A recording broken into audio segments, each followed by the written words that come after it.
이재정의 70.5.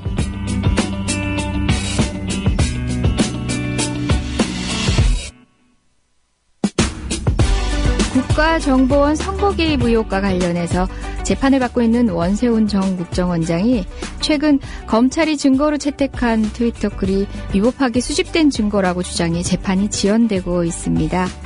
빅데이터 업체가 당사자 동의 없이 수정한 정보이기 때문에 개인정보보호법 위반이라는 주장인데요. 이 주장대로라면은 인터넷 검색 엔진과 빅데이터 업체들의 모든 자료 수집은 불법이 되는 셈이죠. 그야말로 잊혀질 권리의 완벽한 구현 주장하고 있는데요. 진보 네트워크는 재임 시절 국민을 상대로 마구잡이로 사찰을 자행한 원세훈 씨가 개인정보를 보호해달라고 역설하는 상황이 참으로 어처구니 없다고 비판을 했네요. 잊혀질 권리, 개인정보 인권의 일면을 표현한 건데요. 원세훈 원장이 주장하기에는 참 부적절해 보이는 권리지만요. 우리 개인정보 권리가 어떤 건지, 우리 인권사에서 어떤 의미가 있는지 오늘은 그 이야기를 해보려고요. 12월 13일 금요일 이재정이 70.5 지금 시작합니다.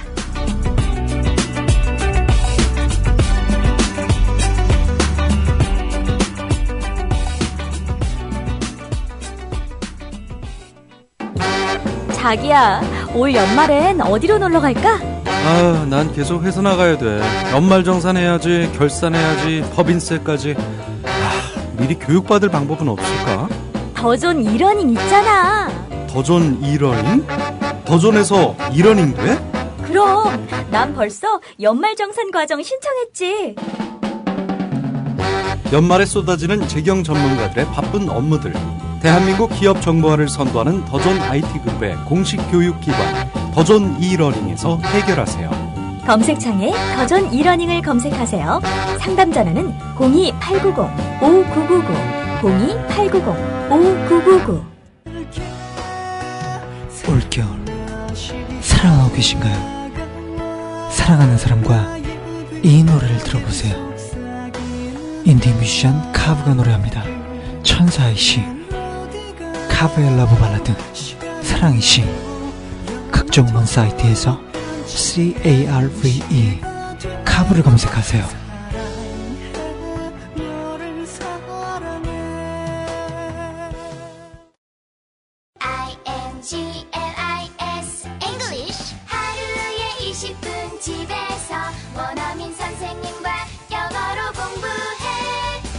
업계 최초로 국제품질 ISO 9001을 획득한 잉글리쉬.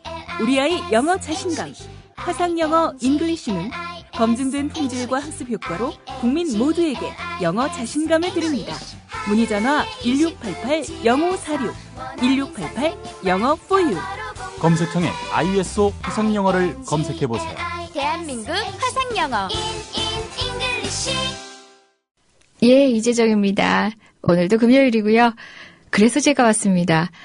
일주일 동안 어떻게 지내셨어요? 저는 감기가 그래도 좀 잦아들었죠. 마음껏 쉬면 일주일이면 낫는 감기라고 하는데 그럴 수 없는 요즘이긴 합니다. 그래도 조금은 더 아름다워진 목소리로 돌아오지 않았나요? 네, 아까 오프닝 때 제가 말씀드렸던 잊혀질 권리. 저는 굉장히 와닿았는데요. 한편으로는 우리 원세훈 씨에게도 잊혀질 권리가 필요했던 것인가를 잠시 생각해봤던 주기도 합니다. 그 이야기를 직접 만들어주신 분, 실제 잊혀질 권리라는 권리는 있었던 거고요. 근데 원세훈의 잊혀질 권리의 주장이라는 그 워딩을 만들어내신 분입니다. 그 진보 네트워크의 장혁영 활동가님, 제가 오늘 스튜디오로 모셨습니다. 어서 오세요. 네, 안녕하세요. 예, 안녕하세요. 오늘은 강의를 해주시러 오신 거예요. 저 잘 몰라요. 그런가요? 진행이 어려울 것 같아요. 그래서 네. 강의를 해주시고요. 이분이 말씀을 너무 잘하세요. 게다가 여러분 언뜻 보셨지만 목소리가 되게 좋으세요. 감사합니다. 더 막 신경 쓰시는 것 같은데 다만 단점이 있다고 본인께서 말씀하셨는데 멍석을 깔아주면 못한다 하셨어요. 그래서 아마 오늘은 좀 못하는 거 보실 텐데요. 평소엔 더 잘하시는 거라는 거 염두하시고요. 네. 저도 오늘 강의 듣는 심정으로 앉아 있어요. 제가 뭐 법을 이야기하고 또 법으로 제도화된 인권을 이야기하는 변호사긴 하지만 정보 인권이라는 게 어떻게 보면은 이제 시대사적으로는 굉장히 최근에 이렇게 논의가 되고 있는 인권이다 보니까 저도 참 낯설고 배워가고 있는 중이에요. 그래서 오늘 강의 듣는다 이런 마음으로 들어보려고요. 아, 예, 열심히 하겠습니다. 열심히 하겠습니다. 그 진보 네트워크 이러면은 그 단어 그 자체만 딱 들으면 오늘 처음 들으시는 분들도 있을 거예요. 진보들끼리 네트워크한다. 그건가? 그러면은 뭐 진보들끼리 이렇게 연대회의 이런 건가? 뭐 시민단체 연석회의 뭐 이런 연대체들이 굉장히 많잖아요. 그런 건가 이런 생각하시는 분들도 있을 것 같은데요. 진보 네트워크 센터에 대해서 간략히 소개 한번 해주시겠어요? 아, 네. 그 진보 네트워크 센터는 98년도에 만들어졌어요. 올해로 15살이 됐고요. 거기서 네트워크는 비유적 의미가 아니라 그야말로 기술적 네트워크를 의미를 해요. 기술적. 예. 그러니까 이런 네트워크나 정보 서비스로 사회 운동을 좀 지원해보자. 그리고 정보화 시대인데 거기서 거기에 맞는 뭐 인권, 민주주의 이런 얘기들을 한번 해보자 사회적으로 그렇게 해서 만들어진 단체예요. 아까 지금 1998년도에 만드셨다고 하셨는데 진보 네트워크가 연대 개념이 아니라 물론 연대도 포함하겠지만 기술적인 의미라고 하셨어요. 1998년에 우리나라 인터넷 상황을 생각해 보면 이제 막 초동 단계라고 생각이 되거든요. 특히 저 같은 경우는 메일 계정을 만든 게 2000년대니까 그때만 하더라도 제 인생에서 컴퓨터와 인터넷은 없었던 때거든요. 그때 이런 네트워크로서의 진보 운동을 상상해낸다는 게 지금으로서는 좀 가늠이 안 되거든요. 98년 어떤 때였죠? 실제 우리나라의 인터넷 환경이라든지 정말. 아니 뭐 인터넷이 상업적인 접속 서비스가 국내 도입된 게 이제 94년이니까 그때도 네. 이제 조금씩 인터넷을 쓰시던 분들이 계시던 시절이고 그거보다는 이제 주로 그 PC 통신이라고 예. 당시에 뭐 하이텔, 천리아, 나우누리 이런 이제 컴퓨터 통신 망을 통해서 논객들이 막 등장하고 그랬던 시기예요. 사회적 이슈에 대해서 이야기를 하는 사람들이 예. 그 채널을 이용하고 있던 사람들이 있었구나. 예. 뭐 지금 뭐 널리 알려진 분들 중에 당시 논객으로 이미 활동하셨던 분들도 많이 있고요. 네. 근데 이제 저는 그때 이제 직장을 다니고 있던 그냥 이용자, 저희는 이제 네티즌이라고 부르는 그런 사람이었는데 그때 96년도에 큰 일이 하나 일어났어요. 96년요? 예, 96년 12월 26일 날 국회에서 그 안기부법하고 노동법이 이제 날치기 통과가 된 거예요. 새벽에 이제 여당 국회의원들이 그 관광버스 타고 와갖고 새벽에 이제 그 야당 의원들 아무도 없는 데 날치기로 이제 법 두 개를 통과를 기억합니다. 하죠. 예. 네. 그때 통과된 안기부법이 요새 지금 국회와 국민들이 관심을 갖고 있는 이제 정보기관의 대공 수사권 네. 그것들을 원래 없앴었는데 다시 이렇게 회복하는 그런 내용의 법이었죠. 그게 이제 날치기가 된 거예요. 네. 그래서 많은 사람들이 굉장히 경악하고 이제 노동자들은 이제 총파업을 했는데 그때 이 네티즌들하고 또 당시에 사회단체에 있었는데 굉장히 젊어서 컴퓨터 사용에 좀 관심이 있고 이랬던 사람들이 모여서 총파업 통신지원단이라는 걸 만들었어요. 그래서 날치기 된 다음 날인가 모여갖고 총파업을 어떻게 통신으로 지원할까. 그래서 뭐 리본 달기 캠페인 이런 것도 하고 말머리 달기도 하고 사이버 시위도 하고 홈페이지도 만들고 그런 일을 이제 쭉 했거든요. 그래서 나름 성과가 좀 있었어요. 왜냐하면은 네. 이제 뭐 일간지나 이런 데서 통제를 언론이 좀 비교적 받는 편이었는데 그렇죠. 그 당시만 하더라도. 예, 네. 인터넷이나 PC 통신 같은 경우에는 아직 그런 통제로부터 조금은 자유로웠기 때문에 저희가 뭐 이렇게 소식을 올리면 국제적으로도 막 지지와 격려가 쇄도하고 그런 이제 반향이 있었습니다. 그래서 국제적으로. 예, 뭐 어떤 캐나다에 있는 어떤 선생님은 오늘 그 한국의 이런 문제에 대해서 우리 학교에서 학생들하고 토론을 했다. 수업을 한번 그걸로 해봤다. 이런 이제 피드백이 오는 거예요. 예. 저희도 굉장히 놀랐죠. 놀라고 그때 이제 언론노조에서 주는 민주 언론상 이런 것도 받고 그랬었는데 그 당시에요? 예. 그러다 보니까 이게 이제 총파업은 끝나고 이 상황이 정리가 됐는데 이 상태로 끝내기가 좀 아까운 거예요. 이런 일을 누군가 전문적으로 꾸준하게 하는 그룹이 좀 필요하지 않겠냐. 그래서 사회운동에 이런 이제 뭐 인터넷이나 아니면 네트워크나 뭐 홈페이지나 이런 것들을 함께 지원할 수 있는 그런 활동 그룹을 만들자라고 해서 98년도에 이제 젊은 활동가들하고 이렇게 이 뜻있는 분들하고 모여서 이제 발족을 시켰죠. 여기 계신 장효경 활동가님은 직장인이셨어요. 그러면 직장을 때려치시고 전업 활동가로서의 길을 들어 쓰신 거예요? 그때부터? 그러니까 이제 그 무렵이 또 저 개인적으로 얘기를 해보자면 그때 무렵이 또 이 IMF가 있어갖고 이제 직장 생활이 좀 순탄하지 않았어요. 뭐 겸사겸사 공부도 좀 해볼 생각이 있고 네네. 그래갖고 이제 직장을 그만두고 뭐 대학원 다니면서 이렇게 단체 설립을 준비를 했죠. 예. 가시밭길을 걸으셨지만 솔직히 정말 이 분야에 있어서는 너무 독보적인 분이라서요. 많은 분들이 이런 관련 이슈가 터지면 뽀로로 우리 장효경 활동가님께 쫓아가서 이유를 듣고 뭐 전망에 대한 이야기 뭐 코멘트를 따르고 기자분들도 줄 서 있는 분인데요. 그럼 태생적으로는 어쨌든 진보적인 이슈를 이런 인터넷이라는 이런 네트워크를 이용해서 하고자 모였던 사람인데 실상 지금 현재 활동하시는 걸 보면은 결국 정보인권, 그다음에 뭐 정보통신정책 등 다양한 그러니까 정보와 관련된 영역에 있어서 발생될 수 있는 문제에 전문화돼 있거든요.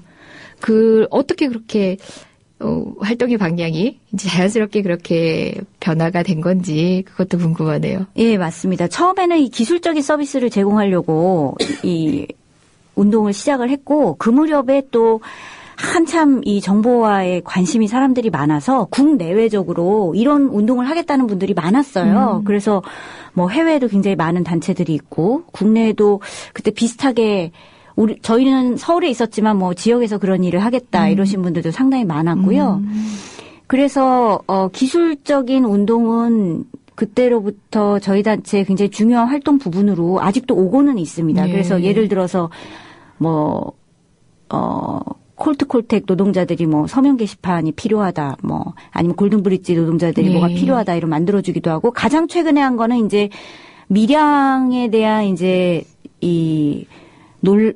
관심이 되게 높아졌는데, 근데 이제 밀양을 안 가보신 분들, 그리고 밀양에 그 문제가 되는 지역이 굉장히 넓어서, 그거를 이제 한눈에 상황을 보기가 어려웠어요. 그래서 저희가 그거를, 지도 서비스랑 뭐 결합을 해갖고, 밀양에서 올라오는 투쟁 소식이나 아니면 지금 문제가 되는 지역이 어딘지 이런 거를 시각적으로 보여주기 위한 서비스를 개통을 하기도 하고, 그런 기술 서비스를 계속 하고 있어요. 저 여기서 잠깐. 저희 민변에서도 아마 기술적으로 조금 도움을 얻고 있는 걸로 알고 있는데요. 저희 민변 회원들이 꽤 많습니다. 그 많은 회원들한테 이렇게 전체 메일을 이렇게 보낼 때 지금도 그런지 모르겠지만 제가 그 집행부에 관여할 때만 하더라도 저희가 진보 네트워크 관련된 기술을 통해서 이제 전체 메일을 보내기도 하고 갖가지 어쨌든 웹 관련된 거를 아마 기술적으로 좀 지원을 받았던 것 같아요. 예. 저희가 다음이나 네이버 같이 큰 포탈은 아니고 사회운동에 좀 특화된 기술 서비스를 조금씩 하고 지금 말씀하신 건 이제 메일링 리스트라고. 그렇게 단순한 얘기를 이렇게 복잡하게 했어요. 메일링 리스트라고 이 이슈별로 이렇게 관심 있는 사람들의 그룹을 만들어서 제공하는 거고, 구글 그룹이라고 국제적으로 상업적인 서비스들도 있고 그런데 이제 국내에서는 저희가 98년부터 지금까지 이제 하고 있는 서비스 중에 하나죠. 아니, 사람들이 헷갈리실 것 같아요. 진보 네트워크 오늘 처음 들어보신 분들은 아니 그러면은 운동단체야 이 회사야 이러고 헷갈리실 것 같은데. 그게 저희 쟁점 중에 하나예요. 경찰은 저희가 이제 영리 서비스를 하고 있다고 하고 저희는 영리 서비스가 아니라 이 고유 한 사회 운동으로서 이걸 네. 하고 있다고 하고 네네. 그게 상당히 첨예한 쟁점이지만 저희는 어디까지나 비영리적이고 예, 예. 순수한 마음으로 이제 사회 운동을 지원하는 맞습니다. 예. 운동을 하고 있고요. 근데 이제 그런 기술 운동을 하고 뭐 덕분에 저희는 심심치 않게 뭐 간혹 이제 압수수색을 받기도 해요. 아. 왜 다음이나 네이버나 이런 데서 왜 간혹 압수수색을 받잖아요. 예, 예. 뭐 용산 철거민들 홈페이지 운영하다가 뭐 압수수색을 받기도 하는데 그런 기술 운동 기술을 통해서 사회 운동을 지원하는 그런 영역의 다른 편으로 네. 이게 이제 정보화랑 관계된 여러 정책들이 있고 특히 이제 뭐 통신의 비밀이라든지 프라이버시라든지 개인정보라든지 이런 부분에 대해서 좀 목소리를 낼 필요가 있겠다. 네네. 이런 생각을 한쪽으로 하게 됩니다. 그래서 실제로 총파업통신지원단에 참여했던 당시 초기 활동가들이 어떤 활동을 또 같이 했었냐면 당시 이제 96년도에 97년도까지 전자주민증 논란이 한참 있었어요. 맞습니다. 예. 예. 그래서 주민등록증을 이제 오늘날 그 IC 카드로 된 신용카드처럼 만들어서 그렇죠. 들고 다니는 것이 문제는 없나. 이제 그런 것이랑 관계된 이제 이슈 파이팅을 많이 하고 당시에는 이제 김대중 당시 대통령 후보가 전자주민증에 반대한다는 입장을 이제 공약으로 이제 발표하시고 나중에 당선되셔서 백지화가 됐어요. 네. 근데 그런 활동을 쭉 하면서 우리가 기존에는 정보나 이런 것들을 주로 뭐 서면이나 뭐 이런 수기 방식으로 주고받았던 것이 디지털화 된다는 것이 우리에게 미치는 영향이 뭐고 또 네트워크로 그런 정보를 교환한다는 게 또 위험성을 어떻게 증가시키느냐 이런 부분에 이제 관심을 갖게 된 거죠. 그렇다면은 지금 현재는 어쨌든 저희가 사회단체로서 알고 있었는데 이런 활동들은 어떤 재정을 기반으로 하시는 거예요? 그것도 무척 궁금해요. 저희는 회원들이 있어요. 저희를 지원하는 회원들이 굉장히 뭐랄까 매니아적인 다른 분들은 모르시지만 본인들은 알고 계신 그런 회원들이 그 창립 때부터 지금까지 일정한 규모가 꾸준하게 유지가 돼요. 그래서 나가시는 분도 있지만 새로 들어오시는 분도 있고 그런 상태고 저희가 이제 아까 영리 서비스냐 논란이 있는 대목 중에 하나가 바로 이제 회원들에게 메일링 리스트라든지 뭐 서버 공간이라든지 이런 기술적인 네네. 저희가 그 혜택을 드리거든요. 그래서 진보넷이 사실은 기술적으로 보면 되게 후진돼요. 왜냐하면 상업적으로 기술자가 많이 있고 그런 게 아니기 때문에 굉장히 이제 느리기도 하고 불편하기도 하는데 또 사회운동을 지원한다니까 우리는 진보넷을 쓰겠다. 이러시 이제 회원분들이 뭐 저희를 지금까지 있게 해주셨죠. 이 방송 들으시는 분들도 관심 있으신 분들이 있을 것 같아요. 그 진보 네트워크에 이렇게 광범위한 사회단체에 대한 지원과 또 정보인권에 대한 관심 활동을 지지하고 싶은 분들, 그리고 그걸 실체적으로 이렇게 도움을 주시고 싶은 분들, 또는 또 내가 도움을 얻고 싶은 분들은 어떻게 접할 수 있을까요? 저희 홈페이지 일단 들어오시면 네. 될 것 같아요. 홈페이지 www.진보.net입니다. 진보.net. 네. 그냥 말 그대로 진보.net 이렇게 들어가시면 회원으로서 어떻게 진보 네트워크하고 서로 이렇게 교류를 할 수 있는지 안내가 돼 있는 거죠. 예. 저도 뭐 저희 민변만 하더라도 여러모로 뭐 궁금하거나 필요한 내용이 있으면은 쪼르르 뛰어가서 저희도 도움을 받는 입장이다 보니까 얼마나 광범위한 활동을 하시는지 저도 막연히나마 알고 있습니다.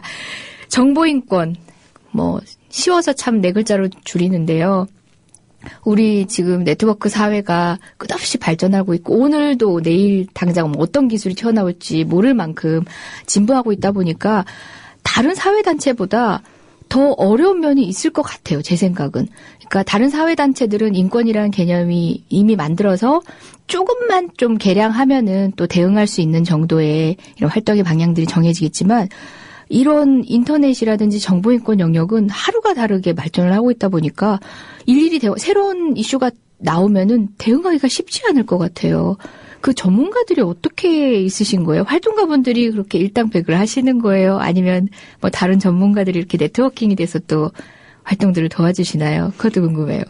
예, 활동가들도 공부를 많이 해요. 공부를 많이 해야 되고, 그런데 이제 다행인 거는, 국제적으로 활동가들이 연대가 잘 돼 있는 편이에요. 그래서 국제적 활동가. 예. 그러면 다른 나라의 활동가라는 말씀이신가요? 예, 다른 나라 활동가들하고 예를 들어서 뭐 최근에 한국도 국가정보원 문제가 심각하지만 국제적으로도 보면 뭐 미국의 NSA라든지 이런 정보기관들이 인터넷을 대량 감시해서 이제 문제가 생기잖아요. 예. 그러면은 이제 그런 문제를 해결하기 위해서 어떤 우리가 의견을 가져야지 좋을지 그런 얘기들을 해외에 있는 활동가들과 같이 얘기를 해가면서 좀 풀 수가 있는 측면이 좀 있어요. 그렇기도 하고 또 실제로 많은 분들 도움을 받죠. 저는 진짜 제 전화 받기 무서워하시는 선생님들이 많이 있어요. 제가 맨날 계속 전화해갖고 이 문제 어떻게 생각을 하시냐고 답을 달라고 이렇게 선생님들 좀 귀찮게 하면서 그러면 또 기꺼이 그런 그 귀찮음을 감수하시면서 도움을 주시는 선생님들도 굉장히 많고 또 민변 변호사님들하고도 굉장히 그 활동도 많이 같이 하고 있습니다. 민변 변호사님들이 많이 배우고 있죠. 예, 새로운 영역에 대한 그런 적극적인 지식 습득 능력이 별로 없거든요, 변호사님들은. 무슨 말씀 그렇게 하세요? 그러다 보니까 정말 이런 영역과 관련해서 조금 이따가 저희가 또 자세히 설명드리겠지만 뭐 헌법적으로 다투고 있는 영역도 있고 또 형사법적으로 문제가 돼서 또 뭐 논의의 틀을 만들기 위해서 같이 연대하고 있는 부분들도 있는데요. 그거는 좀 이따 말씀드리기로 하고요. 이 얘기를 지금까지 들으면서도 아직까지 이 정보인권이라는 게 대체 어디서부터 어디까지인가 지금 아직도 가늠이 안 되는 분들이 있을 것 같아요. 뭐 인터넷상의 표현의 자유 부분도 또 활동 영역에 있으시고 또 정보통신 기술이 개인의 어떤 프라이버시권을 침해하지 않는지 뭐 이런 식의 시스템을 계속 감시하는 모니터링하는 활동도 하시는 것 같고 게다가 또 지적재산권 관련된 활동도 하시는데 여러분들은 또 헷갈리실 것 같은데 지적재산권을 보호해야 된다라는 개념만 우리 머릿속에는 투철하게 인식이 돼 있는데 이것들이 결국 약자의 권리를 이 배타적 권리를 너무 지나치게 상업적으로 주장을 하다 보니까 소유권적으로 주장을 하다 보면은 그것 때문에 혜택을 못 보는 뭐 환자라든지 저희가 백혈병 사례라든지 기억하고 있는 거 있죠.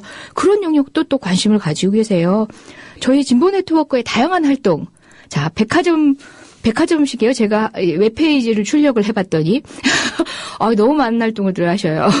표현의 자유, 프라이버시권, 정보공유, 지적재산권, 정보접근권, 미디어, 인터넷 거버넌스, 국제, 교류 뭐 이런 것 같은데요.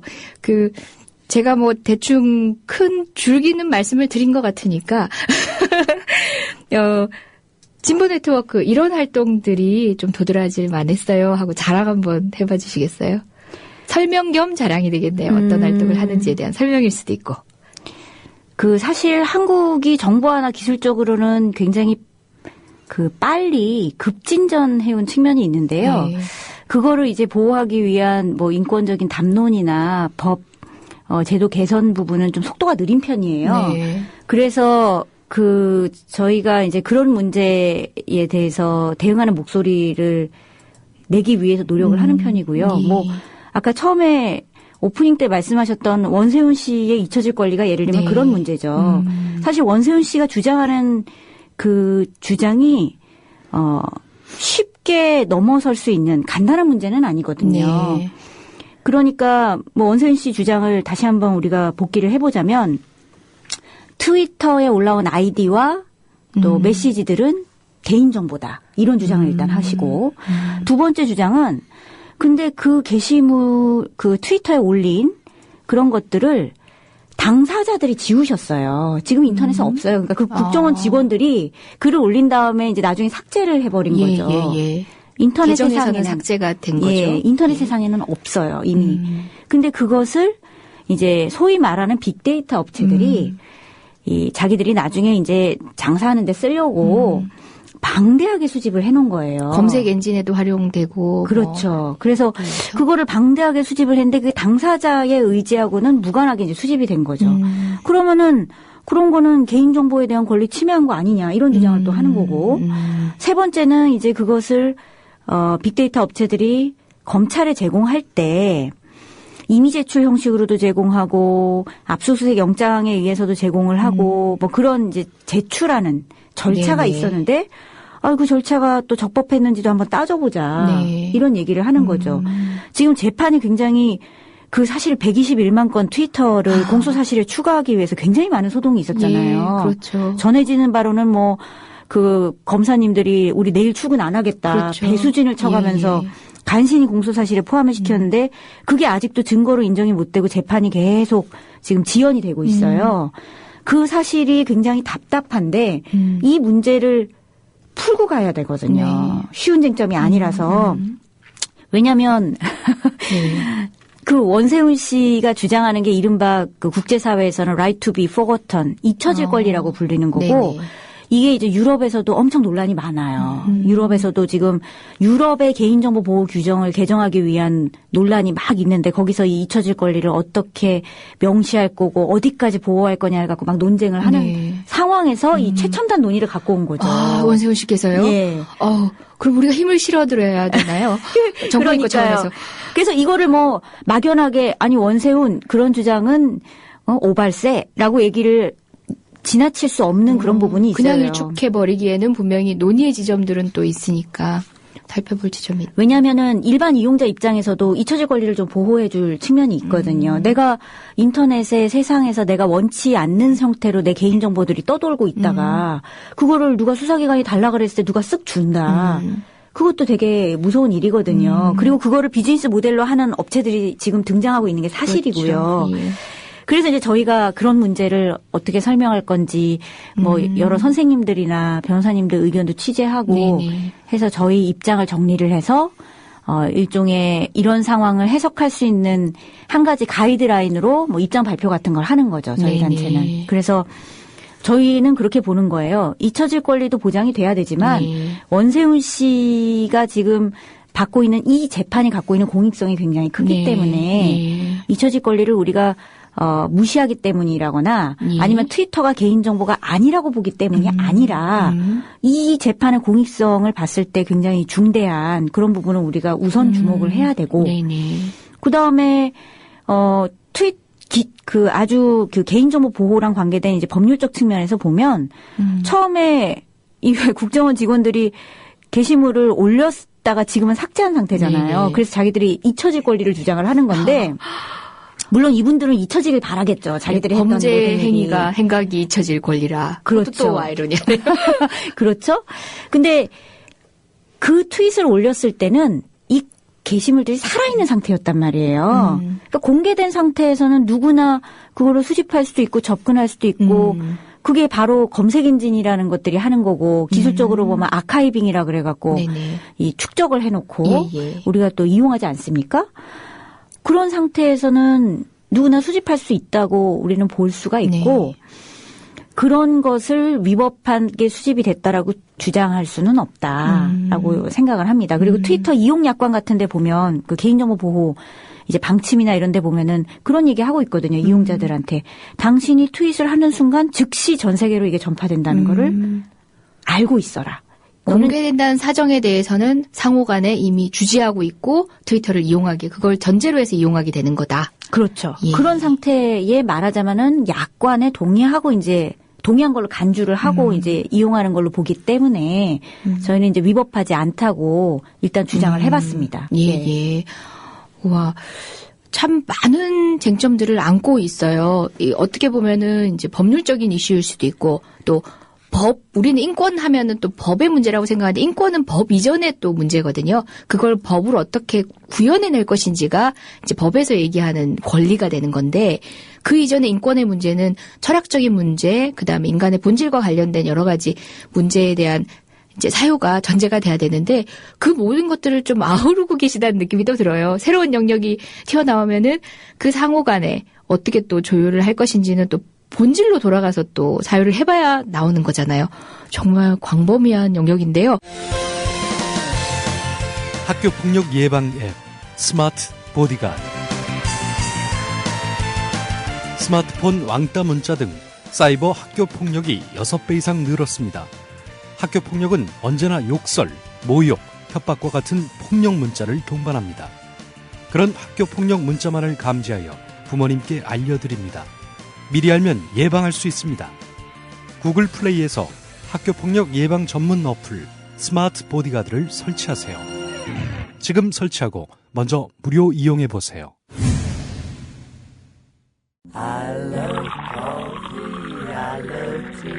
500원으로 즐기는 나만의 커피. 원두 쇼핑몰 헝그리 커피. 최정상급 로스터가 1년 이하 최고급 뉴크롭 생두를 로스팅해 즉시 배송해드립니다. 대량 구매 시 가격이 할인됩니다. 검색창에 헝그리 커피를 검색하세요. 헝그리커피.com. 헝그리 커피에서 원두를 구매하시는 분들께는 차량용 국민TV 스티커 2매를 함께 보내드린다. 예, 저희는 지금 진보네트워크의 장혜경 활동가님 모시고요. 정보인권에 대해서 얘기하고 있습니다. 먼저 이야기했던 거는 원세훈 씨의 잊혀질 권리에 대해서 잠깐 얘기를 했는데요. 게시판이 뜨겁습니다. 예, 뜨거울 겁니다. 예, 실은 제가 게시판을 못 보고 있습니다. 여러분, 가끔 이렇게 귀한 분 모실 때 저희가 부득이 생방송을 할 수 없는 상황이 되기도 하잖아요. 오늘도 저는 지금 여러분이 듣고 있는 이 목소리였습니다. 지금은 다른 목소리일지도 모르고요. 좀 더 감기가 나와서 더 청아해져 있을 겁니다. 2시간 전입니다. 2시간 전의 목소리를 여러분들은 생생하게 듣고 계십니다. 아, 과연 이런 게 바로 기술의 발전이네요. 아이, 너무 쉽게 쳤다. 멘트를. 죄송합니다. 생방송으로 했더라면은 보다 많은 의견들을 받고 또 궁금하신 점도 많이 여쭤봤을 거예요. 그런 건 좀 아쉽긴 해요. 또 지금은 제가 한번 추측을 해볼까요? 원세훈의 잊혀질 권리 얘기 나온 순간부터 이 원세훈 흉보시는 분들로 또 게시판이 또 뜨거워졌을 거라고도 짐작을 해봅니다. 네, 저희 말씀 계속 이어나가 볼게요. 저희가 보다 최근에 또 이슈가 되는 이야기들을 보다 심화해서 이렇게 말씀을 들어보려고 준비도 하고 있긴 한데요. 그 전에 진보 네트워크 센터에서 했던 여러 가지 일들 중에 몇 가지를 제가 또 여쭤보고 싶어요. 일단 아까 제가 큰 카테고리로 이런 일들도 하시네요 했더니 웬만한 또 요새 문제되는 인권 문제는 다 하시게 될 수밖에 없더라고요. 인터넷이라는 게 매개가 되거나 또는 그걸 수단으로 해서 또 억압하는 도구로 사용하거나 막 하다 보니까 모든 정치적인 이슈, 표현의 자유에 또 관련될 수밖에 없더라고요. 먼저 표현의 자유와 관련된 문제에 있어가지고 인터넷 내용 등급제, 그다음에 각종 선거법 관련된 옥죄는 수단으로 이용했던 사례들에도 관여를 하셨던 것 같고, 또 여러분들이 들어보셨을 거예요. 사이버 모욕죄 도입과 관련해서 한때 도입하려는 시도들이 많았죠. 지금도 역시 계속 되고 있지만요. 또 인터넷 실명제, 사이버 모욕죄와 관련해서 또 같이 도입이 되려고 시도가 됐던 문제인데요. 이 중에서 인터넷 내용 등급제 어떤 내용이에요? 좀 막연하게 단어들만 풀어보면 짐작되는 내용은 있긴 한데 여러분한테 한번 설명해봐 주시겠어요?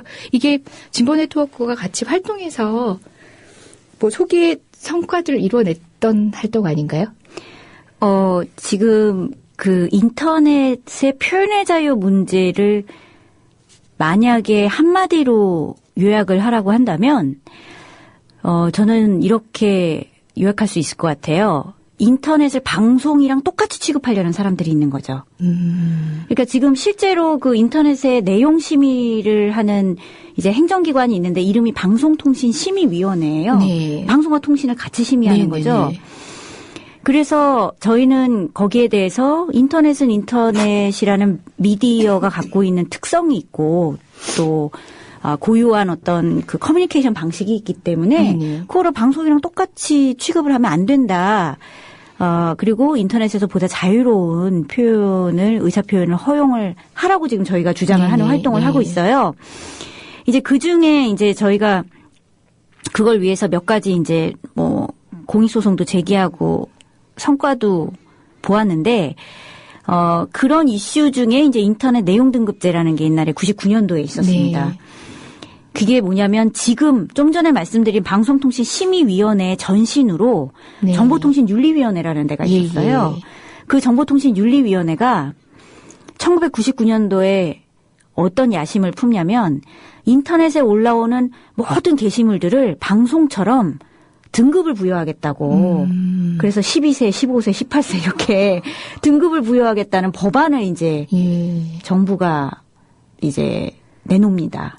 정보통신망 이용 촉진 및 정보보호 등에 관한 법률이라고 지금도 있는 법인데 그거를 지금 방송 들으시는 분들은 다 아시겠지만 처음에 이제 좀 인터넷이나 그 컴퓨터 통신을 안다는 사람들이 봤을 때 법안 내용이 너무 황당하게 짝이 없는 거예요. 이 인터넷이 얼마나 양도 많고 그거를 더군다나 행정기관이 등급을 전부 매겨서 18세 이상 뭐 이렇게 올라오는 인터넷 게시물은 자동으로 또 차단해갖고 못 보게 한다는 그런 발상이 이제 저희는 굉장히 놀라웠고 또 이제 이건 그 뒷얘기인데 그때 정부가 당시에 용역을 줘서 실제로 개발한 기술도 있었어요. 그게 뭐였냐면 정부가 그때 개발한 기술은 이 인터넷에 올라오는 이미지 파일 중에 살색이 뭐 70% 이상이면 뭐 자동으로 차단되고. 재밌는데요. 예. 그런 기술도 있었어요. 그걸 실제로 돈을 많이 주고 개발을 시켰다니까요. 국세로. 예. 웬일이니. 그래서 이제 저희가 살색이 많지만 정부가 차단해서는 안 될 이미지들을 열심히 찾았었죠. 이런 것도 차단할 거냐. 뭐 어떤 게 있을까요? 뭐 예를 들면 옛날에 퓰리처상을 받은 상 중에 이제 뭐 전쟁의 포화 속에 있는 아이들 사진이라든지 헐벗은 아이들 사진이라든지 이런 것들이 이제 있습니다. 아니 뭐 돼지우리 뭐 이런 것도 돼지우리도 살색이 많을 것 같아요. 아무튼 그런 발상이 그 당시에 정보통신윤리위원회로부터 지금의 방송통신심의위원회까지 이어져 오는 거라고 생각해요. 예를 들면 팟캐스트 같은 것도 심의를 하겠다 이렇게 하는데 저희는 물론 표현의 자유라 그래서 무조건 허용되는 게 아니라 뭐 이를테면 다른 사람의 명예를 훼손을 한다든지 뭐 이러면은 법적으로 책임져야 될 걸 나중에 법적으로 책임질 일이 있을 수도 있다고 생각해요. 근데 그게 아니라 법적으로 책임지기 전에 행정기관이 이런 것은 그것도 사전적으로 우리가 보기는 이런 표현은 문제가 있다라고 자기들이 맘대로 차단하고 이런 것들은 맘대로 지금 재단해서 그거는 뭐 표현의 자유 전통적인 의미의 표현의 자유에도 위배가 될 뿐더러 이 인터넷 시대랑도 맞지 않다고 생각을 하고요. 저희가 몇 가지 싸우고 있는 이슈가 있는데 이긴 것도 있고 아직 현재 진행형인 것도 있습니다. 현재 진행형인 거 먼저 말씀을 드리자면 우리 트위터에서 이제 어떤 분이 트위터 계정을 EMB18 NOMA 이런 이름으로 계정을 만드신 분이 있었어요. 알겠네요. 예, 그런 이제 계정을 만드셨는데 계정 이름이 그렇다는 거죠? 예, 계정 이름이 EMB18 노마로 뭐 그렇게 읽을 수도 있죠. 뭐 다양하게 읽을 수가 있습니다. 예. 근데 그 계정이 방송통신심의위원회에서 보기에 현직 대통령을 모욕하는 것 같았던 거예요. 근데 뭐 대통령을 사실은 법적으로 보면 모욕을 한다고 처벌하는 법이 이 민주국가에는 없거든요. 그리고 명예훼손이나 모욕이 되려면 일단 당사자가 뭔가 소송을 제기를 해야 되는데 그런 상황도 아니었고 그냥 방송통신심의위원회에서 보기에 이게 어떻게 이런 상스러운 말이 인터넷을 떠도냐 이런 생각만으로 그 트위터 계정을 대한민국 영토에서 지금 전부 차단을 해버렸어요. 지금 현재도 접속이 안 돼요. 아, 그런가요? 예. 그래서 그 트위터 개인 이용자의 트위터 페이지는 딱 들어가면 경고하고 떠요. 방송통신심의위원회가 차단했습니다. 심의위원회가 차단을 한다. 그래서 이제 그분 사례가 이제 외신에 나고 그랬죠. 한국에서는 트위터를 그렇게 차단을 한다고. 그렇게 차단되는 사이트들이 굉장히 많고 뭐 대부분은 이제 북한이랑 관계된 것들도 있지만 좀 전에 말씀드린 정치적인 이유에서 차단되는 그런 경우도 종종 있고 가장 최근에는 이제 그루브 샤크라고 말하자면 음악의 유튜브 같은 사이트가 있어요. 근데 그거를 통째로 차단을 해버렸어요. 다른 나라에서 난리가 났어요. 한국 사람들은 이 사이트를 통째로 차단했다. 이유는 뭔가요? 저작권 위반이라는 거죠. 근데 이제 이게 문제가 뭐냐면 이 방송통신심의위원회에서 심의하시는 분들이 이 발언하시는 걸 보면 인터넷 잘 모르세요. 뭐 한 사람이 계정 여러 개 가질 수 있냐 뭐 이런 식으로 묻기도 하고 예. 잘 모르시고 게다가 법적으로도 잘 모르세요. 어떻게 대통령을 감히 모욕하는 느낌을 줄 수 있냐 뭐 이런 얘기도 하시고 현행법이 처벌하고 있지도 않은데 그렇죠. 그냥 건전하지 않다는 예. 기준으로 심의를 하시면서 그런 이제 국제적으로 깜짝깜짝 놀랄 만한 이제 차단이 많이 일어나는 네. 거죠. 그래서 이제 저희가 그런 것에 대해서 공익소송으로 문제 제기를 네. 쭉 해왔어요. 그래서 처음에 그 소송을 했던 거는 이제 99년도에 정보통신윤리위원회가 당시에 활동할 수 있는 법적 근거가 불온한 통신은 뭐 하지 마라 이런 게 있었어요. 네. 불온. 예, 불온 통신의 단속이라고 있었는데 그 조항에 대해서 저희가 헌법소원을 해서 2002년도에 이제 위헌 결정을 받아서 예. 잘 알고 있는 우리 변호사들은 뭐 다 알고 있는 고시 예. 공부를 하면 다 알아야 되는 또 판결이기도 했는데요. 아 역시 거기에 또 윗돌이 되셨구나. 예, 그때는 그래서 저희가 소송에서 이겨서 불온 통신의 단속이라는 예. 조항은 지금 사라졌거든요. 예. 근데 이제 역사가 돌고 도는 게 저희가 방송통신심의위원회도 마찬가지 일을 하고 예. 있다고 보고 저희가 그 2008년도에 그 이제 조중동이라는 그 큰 언론사들 있지 않습니까? 예, 예. 거기 이제 광고지면 불매운동하는 네티즌들이 있었어요. 네. 그 네티즌들이 그 광고지면 불매운동하는 게시물이 또 이 방송통신심의위원들이 보시기에 불건전했던 거예요. 그래서 그 게시물들을 전부 삭제를 또 한 거죠. 그래서 거기에 대해서 또 헌법소원을 저희가 제기를 했는데 예. 그거는 이제 저희가 졌습니다. 예. 재작년에 결정이 나왔는데 졌어요. 예. 그래서 뭐 그런 식으로 표현의 자유 문제에 대해서 뭐 소송을 하면서 이기기도 하고 지기도 하고 예. 이 문제를 세상에 알리기 위한 게 이제 저희가 활동하고 있는 인터넷 표현의 자유 영역이죠. 그 광고주 불매운동 사건은 실제 그 조중동 불매운동을 하려면 그 조중동 자체를 불매운동 해가지고는 유의미하지 않기 때문에 거기에 광고하는 회사들에 대해서 거기에 광고를 중단하지 않는다면 당신의 뭐 그 제품을 사지 않겠다라는 2차 불매운동인데 세계적으로는 허용되지 않을 이유가 전혀 없는데 우리나라의 뭐 새로운 법제도가 거의 그 법 해석이 만들어졌죠. 그래서 그분들도 유죄를 선고받으셨어요. 업무방해죄라는 걸로. 여기 비판 많이 받고 있는 또 확정 판결이기도 합니다. 뭐 실패하셨지만 그 공론이 되고 그 논의의 장에서 나온 결과물들이 또 사회를 변화시키고 곧 다시 바로 잡을 거라고 저는 또 생각하고 있습니다. 아니 근데 그 좀 전에 이분들 형사처벌 그러니까 유죄 판결 예. 형사재판에서 유죄 판결 받으신 말씀하셨는데 그래도 그 판결문을 잘 읽어보면 네. 게시물 자체는 위법이 아니라고 나오거든요. 예. 근데 방송통신심의위원회는 맞습니다. 예. 2008년도에 그 게시물이 위법이라고 또 이렇게 자기들이 주장을 하시면서 과감하게 인터넷 세상에서 삭제를 해버리셨어요. 그리고 그 결정이 되게 재밌었던 게 그 당시 심의됐던 게시물이 이제 50여 개였는데 이 50여 개의 게시물뿐 아니라 앞으로 비슷하게 생긴 거는 또 전부 자동으로 삭제를 하게끔 그렇게 결정을 하시거든요. 이런 대단한 조직이 방송통신심의위원회예요. 아니 사법기관도 사전으로 뭐 하려고 그러면은 굉장히 엄격하게 해석하는데 사법기관도 아닌 행정기관이 임의대로 자기 나름의 진짜 꼰대 잣대를 가지고 꼰대가 잔소리 한번 하고 치울 기준을 가지고 권리를 제한하는 그것도 절대적으로 표현을 할 수 없게 사전에 막는 조치를 한다. 이 위험성이 얼마나 심각한지는 우리 헌법에서도 그건 금지하고 있는 거거든요. 제가 그래서 시의성이 있어서 이 말씀을 꼭 드려야 될 것 같은데 마침 사실 이런 문제가 네. 전문적인 이슈이기도 하고 법이 뭐 딱딱하고 그래서 재미도 네. 없고 이렇게 대중적으로 많이 알려지지는 않아요. 하지만 저는 이제 시민 여러분들이 좀 주목을 하셔야 될 부분이라고 생각을 하는 게 방송통신심의위원회에서 이제 다음 주 화요일 날 네. 통신심의 규정을 개정하겠다고 공청회를 합니다. 네네. 근데 이 기구가 2009년도에 이미 한번 통신심의 규정을 개정하겠다는 개정안을 내놨다가 굉장히 비판을 받았었거든요. 네. 거기 보면 뭐라고 돼 있냐면 불법일 것 같은 게시물은 다 안 되는 거예요. 그래서 예를 들어서 불법 집회 시위일 것 같은 것들. 우리 촛불 시위가 그런 거 아니었습니까? 네. 그런 것들도 방송통신심의위원회가 심의해서 차단할 수 있게 그렇게 2009년도에 한번 만들었다가 막 비판을 받았었는데 다음 주 화요일 날 다시 한번 뭔가 손을 보겠다고 이렇게 시도를 하는데 여기에 대해서도 우리가 눈을 크게 뜨고 예, 그 예. 사람들이 과연 뭐라고 결정을 하는지 좀 봐야 될 것 같습니다.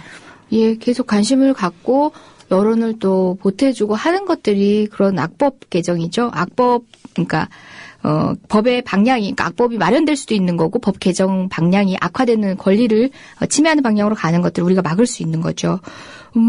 표현의 자유 영역에 대한 활동에 이제 몇몇 가지를 저희가 짚어 또 물어봤습니다. 뭐 계속 쭉 가볼까요? 너무 재밌는 게 많아서 이 얘기만 하더라도 우리 준비한 것도 얘기 못할 수도 있겠어요. 프라이버시 여러분 말씀 많이 하시죠. 이건 나의 프라이버시에 대한 침해야 라고 하는데 어느 순간 우리가 프라이버시에 대한 침해인데도 불구하고 그건지 모르고 또 있는 경우도 많아요. 우리 보호해주고 있는 거라고 생각하고 있는 그 CCTV의 문제도 그렇고. 그다음에 여러분 뭐 한때 전교조 선생님들이 조합원 분들이 이걸 위해서 싸우긴 했지만 현행 법으로는 이제 어쨌든 제도화되어 있는 뭐 나이스라고 읽나요? NEIS. 이 나이스 시스템 얼마 전에 최종욱 총장 그 혼의 아들로 추정된 아이의 그 정보가 유출된 얘기를 하면서 다시 한번 또 언급이 된 적이 있었는데요. 그것 역시도 프라이버시와 관련된 부분이죠. 그다음에 또 어떤 것들이 있을까요? 전자요건이 도입됐던 당시에도 또 여러 가지 얘기들이 있었고요. 또 바로 오늘 우리가 보다 많은 이야기를 좀 깊이 해보고 싶었던 내용인데요. 뭐 위치 정보 관련된 내용들. 그러니까 수사기관에서 우리 휴대전화, 국민 누구나 다 가지고 있는 휴대전화를 이용해서 위치 정보를 추적하는 것을 너무 당연하게 우리가 또 용인하고 있었던 부분이 있었던 것 같아요.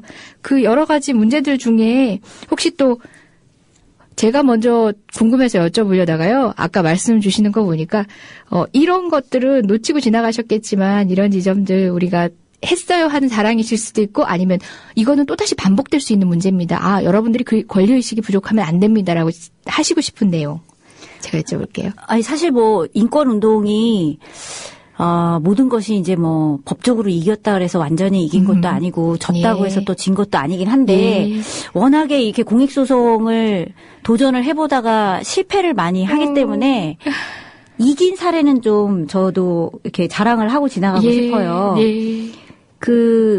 저희가 인터넷의 표현의 자유하고 프라이버시가 같이 걸쳐 있는 이슈로 보는 게 인터넷 실명제 문제입니다. 네. 그 인터넷에서 그 글을 올린 사람들의 신원을 파악하는 일종의 메커니즘인데요. 다른 나라에서는 인터넷 실명제를 하고 싶어도 못하죠. 독재국가나 이런 데서 하고 싶은 데들이 있을 거라고 생각하는데 못하는 이유는 국민들을 식별할 수 있는 그 번호 시스템이라는 게 없는 국가들이 민주국가들은 대부분이거든요. 근데 이제 한국 같은 경우는 옛날에 그 박정희 군사독재 정부가 이제 쿠데타하고 바로 이듬해 제정을 한 주민등록법이 이제 제정안이 있는데 그때 이후로 이제 쭉 도입이 된 주민등록 제도 안에서 주민등록 번호로 이제 국민들이 태어날 때마다 두 당 부여를 하죠. 사망시까지. 저희가 당연하게 생각하고 있는 제도죠. 근데 우리나라의 특수한 제도인 거죠. 그렇죠. 그래서 이제 그거를 이용해서 인터넷에서도 식별하겠다는 그런 계획들이 나온 거고 그런 계획이 이제 최근까지도 있죠. 최근까지도 이 실제로 주민등록번호가 그러다가 이제 유출이 너무너무 많이 돼갖고 지금 뭐 네이트에서만 3,500만 건 유출됐잖아요. 그리고 뭐 메이플 스토리라고 우리 그 초중학생들 많이 하는 게임 사이트에서 1,300만 건 이렇게 유출이 돼서 인터넷을 떠돌고 있거든요. 그러다 보니까 이제 최근에는 주민등록번호 수집하지 말라고 좀 말리는 법안들이 이제 나오긴 했는데 그래도 뭐 이미 유출된 거를 주워 담을 수는 없거든요. 근데 이제 그런 상황에서 그 수사기관들은 포기를 안 하고 있어요. 인터넷에서 누군지 식별해서 우리가 편하게 수사하겠다는 걸 포기를 안 하고 있어서 저희가 이 인터넷 실명제에 대해서 법적으로 도전을 굉장히 많이 했어요. 그래서 3번은 뭐 각하, 기각 이렇게 결정이 나고 4번째 작년에 헌법재판소에서 인터넷 실명제가 여러 법에 있는데 그중에 한 법인 뭐 정보통신망법에 있는 인터넷 본인 확인제가 위헌이다 그 결정을 받았죠. 네. 대부분 그 인터넷 실명제라든지 조금 전에 살짝 언급한 적 있었던 뭐 사이버 모욕죄 뭐 이런 거 얘기할 때는 인터넷의 폐해를 굉장히 많이 부각을 시키죠. 특히 사이버 모욕죄에 대한 도입 논의가 있었을 때는 그 유명한 연예인이었죠. 최진실 씨의 사망 사건 관련해서 최진실 씨의 피해자성을 강조를 하면서 필요하다 얘기를 하는데 최진실 씨에게 동의는 하지만 그 사람에게 감정적으로는 동의를 하지만 제도적으로 그 방식으로 그런 문제를 차단할 수 있는지는 의문인데 그때 당시에는 감성적 분위기가 좀 많았었어요. 지금도 이 말씀 듣고 있는 분들조차도 인터넷 실명제라고 얘기를 하면은 그런데 인터넷에서 그 난무하는 욕설들 그리고 타인에 대한 비방들 그것 때문에 또 상처받으신 분도 있고 그런 경험들과 이렇게 양립을 잘 못 시키시는 것 같아요. 이런 권리의식하고. 이런 것들을 어떻게 해소할 수 있을까요? 저조차도 누군가가 저에 대해서 뒤에서 이 시쳇말로 뒷담화갔다 그래도 싫은데 내 눈 앞에서 그렇게 막 비난하는 글을 봤을 때 유쾌하진 않거든요. 이런 감성적인 부분들과 이 권리에 대한 의식들을 어떻게 조화롭게 아니면 뭐 최소한 내 나름대로 이성적으로 정리를 할 수 있을까요? 실제로 그런 부분이 인터넷 실명제를 떠받치는 중요한 힘이에요. 예. 대중들이 실제로 인터넷에서 보는 여러 가지 불쾌한 글이나 이래도 될까 하는 이제 걱정이 그래도 떳떳한 사람은 이름 밝히고 쓸 수 있겠지 이런 것이거든요. 그래서 옛날에 2009년도에 유엔에서 이제 표현의 자유 특별보호관이라는 사람이 한국에 하도 인터넷이나 뭐 아니면 집회 시위나 선거나 표현의 자유 침해가 심하다 그래서 조사하러 한번 오셨었어요. 프랭크 라리 특별보호관이 왔었는데 그분이 이제 한국 정부를 만나서 조사하면서 인터넷 실명제 얘기도 물어보신 거예요. 한국 정부는 왜 인터넷 실명제를 하려고 하냐. 그랬더니 한국 정부가 유엔 조사관 앞에서 보고관 앞에서 답변한 내용이 그거였거든요. 이것 때문에 굉장히 많은 여배우들이 죽고 있다. 그래서 우리는 이런 죽음을 막기 위해서 전 국민의 주민번호를 확인한 후에야 글 쓸 권리를 주고 있다. 이런 얘기를 이제 하거든요. 근데 헌법재판소에서 작년에 이제 결정한 그 결정문을 보면 되게 감동적인 부분이 있는데 뭐라고 돼 있냐면 인터넷이 실제로 이런 일이나 이런 이 다른 사람의 권리를 침해하거나 이런 부분이 있어요. 네. 있는 거는 사실이지만 그거를 이유로 해서 전 국민의 주민번호를 받고 신원이 확인된 사람만 글을 쓸 수 있도록 해준다는 거는 굉장히 더 큰 인권 침해라는 거죠. 표현의 자유 침해이고 그다음에 그렇게 실명을 강요를 하면서 사실 가장 큰 이득을 보는 건 수사기관들이고 이 말하자면 수사 편의를 위해서 이렇게 미리 주민번호를 맡겨두고 이렇게 글을 쓰는 건데 그것이 이제 비례적이지 않다. 이런 이제 얘기도 있고 또 그걸로 인해서 그 제도를 도입하면서 우리가 굉장히 많이 이 인권적인 침해가 있었는데 그게 이를테면 주민번호에 대한 대량 유출과 같은 것들이다. 그런 상황을 이제는 좀 막을 수 있어야 되고 또 이런 얘기도 있어요. 이 제도가 인터넷 시대에 한국에서만 적용이 될 수 있는 건데 예를 들면은 글로벌한 인터넷 서비스들이 막 등장하는데 그런 데서는 이런 주민번호로 신원을 확인한다는 걸 지금 하고 있지 않지 않냐. 그러니까 글로벌한 인터넷 환경에서 이 한국에서만 이 서비스들을 법적으로 강제한다는 게 또 효율성도 없다. 효용도 없기 때문에 이 제도에 대해서는 좀 제고하는 게 좋겠다. 그런 말씀을 하시거든요. 저는 그런 지적이 다 맞다고 생각을 하고요.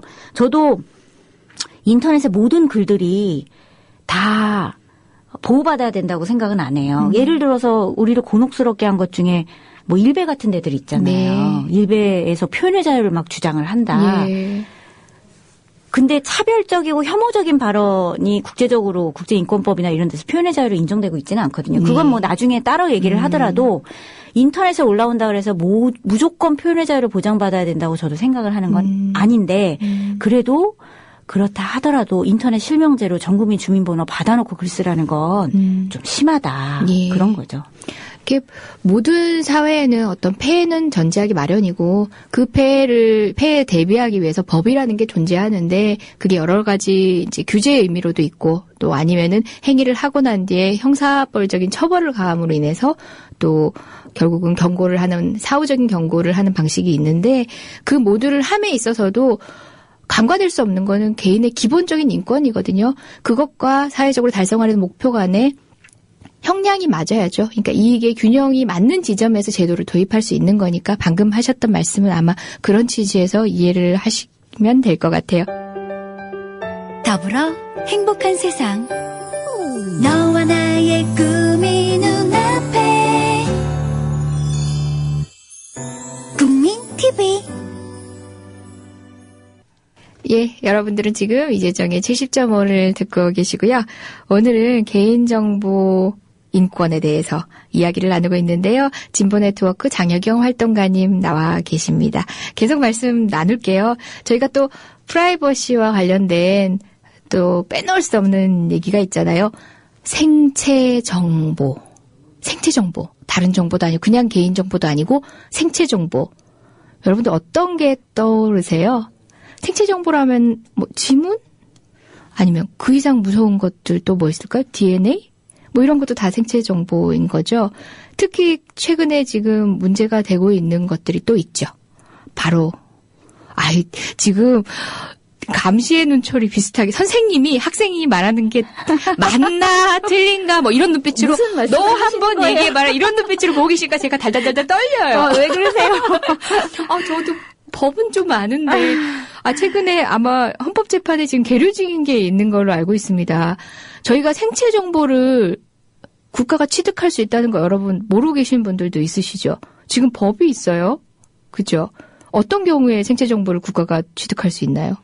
예, 그러니까 뭐 생체 정보는 말 그대로 이렇게 자기 신체에 각인돼 있는 정보들이잖아요. 그래서 뭐 지문이나 지금 얘기하신 DNA나 그거 말고도 뭐 홍채 정보나 아니면은 뭐 이 정맥 정보나 정맥 정보. 예, 정맥도 사람마다 모양이 달라서 그 정맥도 요즘에 이제 부상하는 생체 정보죠. 왜냐면은 이거는 지문 같은 경우는 사람이 표피에 뭐를 씌워갖고 뭐 바꾼다든지 할 수 있을지 모르지만 정맥은 피부 밑에 있기 때문에 또 바꾸기도 어렵고 위조도 어려워서 제가 정맥이랑 관계해서 잠깐 에피소드를 말씀드리면 어떤 노동자분이 상담을 해오셨는데 그 자기네 그 식당이 있대요. 사원들이 가는 식당이 있는데 거기에 이제 정규직 식당이 있는데 비정규직들이 자꾸 밥을 먹으러 온다고 회사에서 비정규직이 왜 자꾸 정규직 식당 가냐 그러면서 이제 정맥 인식기를 식당 입구에 설치를 한 거죠. 세상에. 그래서 이 인증이 안 되는 우리 비정규직들은 식당에 들어가지 마라.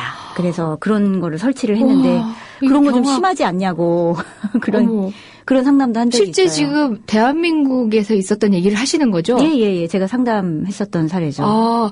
그러네요. 저는 지금 국가기관에 의한 생체정보 수집만을 지금 염두에 두고 있었는데 그런 개인적인 뭐 근로계약 관계라든지 뭐 여러 가지 개인적인 영역에서도 그런 사인에 의해서 침해되는, 기업에 의해서 침해되는 그런 정보들도 굉장히 많겠네요. 저한테 좀 충격이었습니다.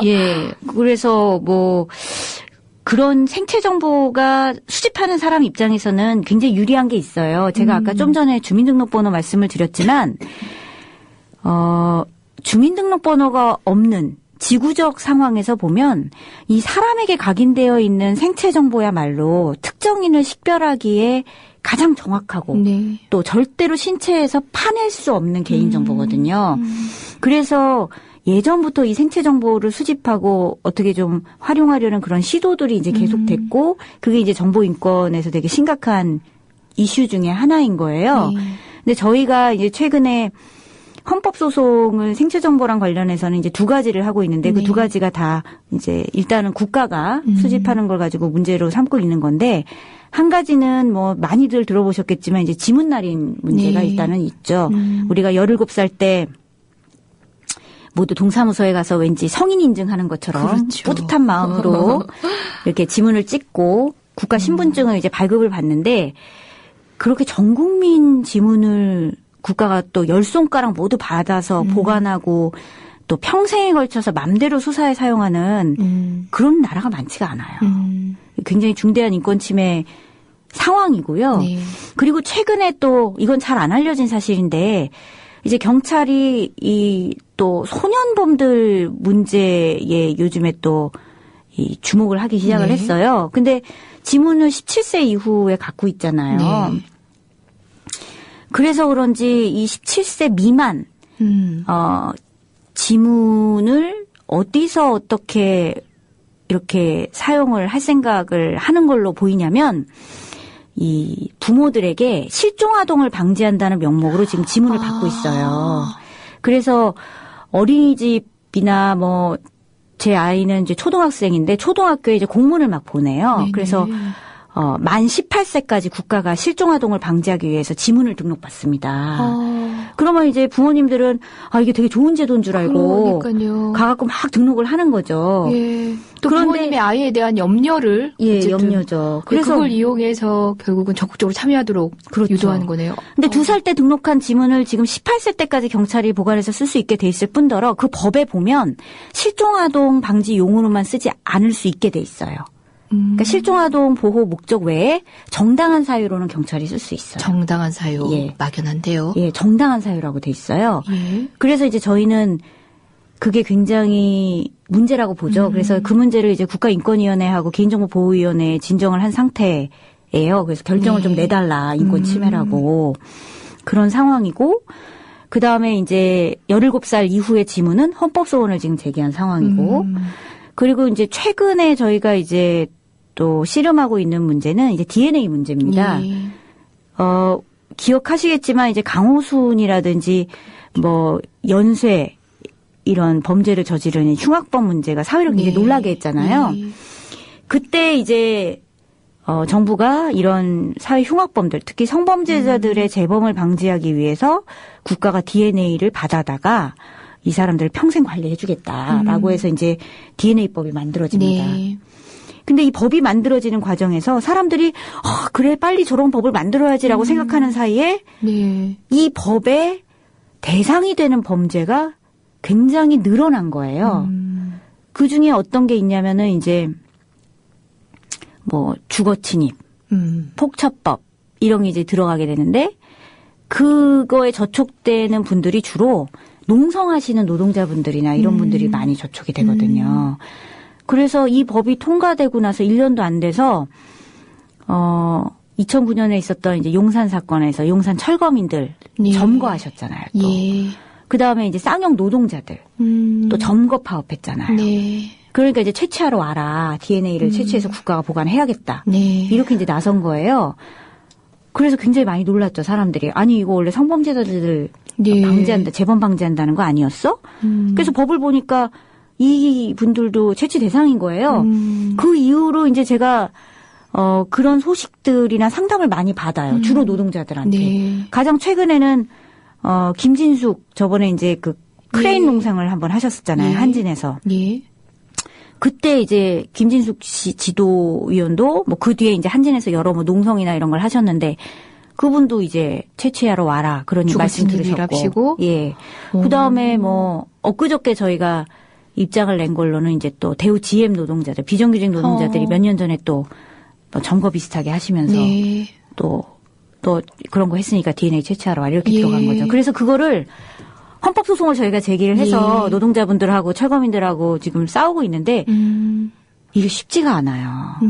저희는 어떻게 이렇게 부정의한 일이 있냐. 이거는 헌법재판소에서도 당연히 위헌이라고 이런 상황은 결단을 내줘야 된다고 생각을 하는데 법적으로 보면 쟁점이 쉽지가 않더라고요. 아주 간단하게 요약을 하면 이런 거예요. 저쪽 수사기관들의 주장은 DNA나 지문이나 큰 차이가 없다. 어떤 점에서 차이가 없냐면 어차피 개인을 식별하기 위한 목적으로만 우리가 수집하지 않냐. 이 사람하고 이 사람이 하고 범죄 현장에서 발견된 DNA나 지문이랑 이 사람이 지금 와 있는 용의자랑 이렇게 뭐 대조해보고 맞는지 안 맞는지 대조해보고 이 사람이 아니면 뭐 큰 문제 없는 거 아니냐.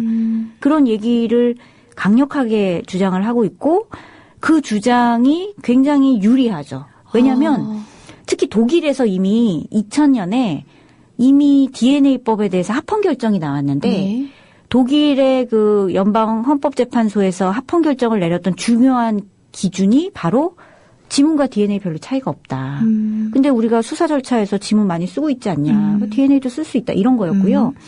더더군다나 우리 헌법재판소는 2005년도에 이미 지문을 합헌이라고 결정한 상황이거든요. 그러니까 이제 그 주장을 반박하기가 되게 어려운 거죠. 그렇지만 이게 지문이라는 것 어쨌든 전 국민적으로 도입해서 당연하게 이제 등록되는 게 당연하다고 생각하는 제도지만 이것 역시도 우리 헌정사에서 처음부터 도입됐던 제도는 아닌 거잖아요. 이걸 용인하는 순간부터 우리는 다음 수순의 침해를 또 어쩔 수 없이 가져오게 될지도 모른다는 그런 두려움이 방금 말씀을 들으면서 좀 들었어요. 예, 여튼간에 그렇지만 그럼에도 불구하고 그러니까 독일에서 그런 판례가 나오고 방금 말씀하신 것처럼 뭐 지문과 똑같은 방식으로만 활용하겠다. 동일인인지 아닌지 여부를 판별하는 데만 활용하겠다 손 치더라도 이 부분은 당초 도입에 있어서 국민적 공감대를 얻어냈던 그런 강력범들, 특히 성범죄자들을 위한 것들이 아니라 소위 국가기관에서 사회용공 세력으로 지부하는 요새의 말로는 뭐 종북인가요? 그런 결과적으로 노동자의 노동운동, 뭐 파업, 뭐 이런 데 악용된다든지 뭐 집회를 통해서 어쨌든 자신의 소수자의 의사표현을 하는 그런 행위들을 뭐 사전적으로 그런 분자들을 소위 말해서 그런 분자? 그 너무 저쪽의 입장인가요? 아이 참.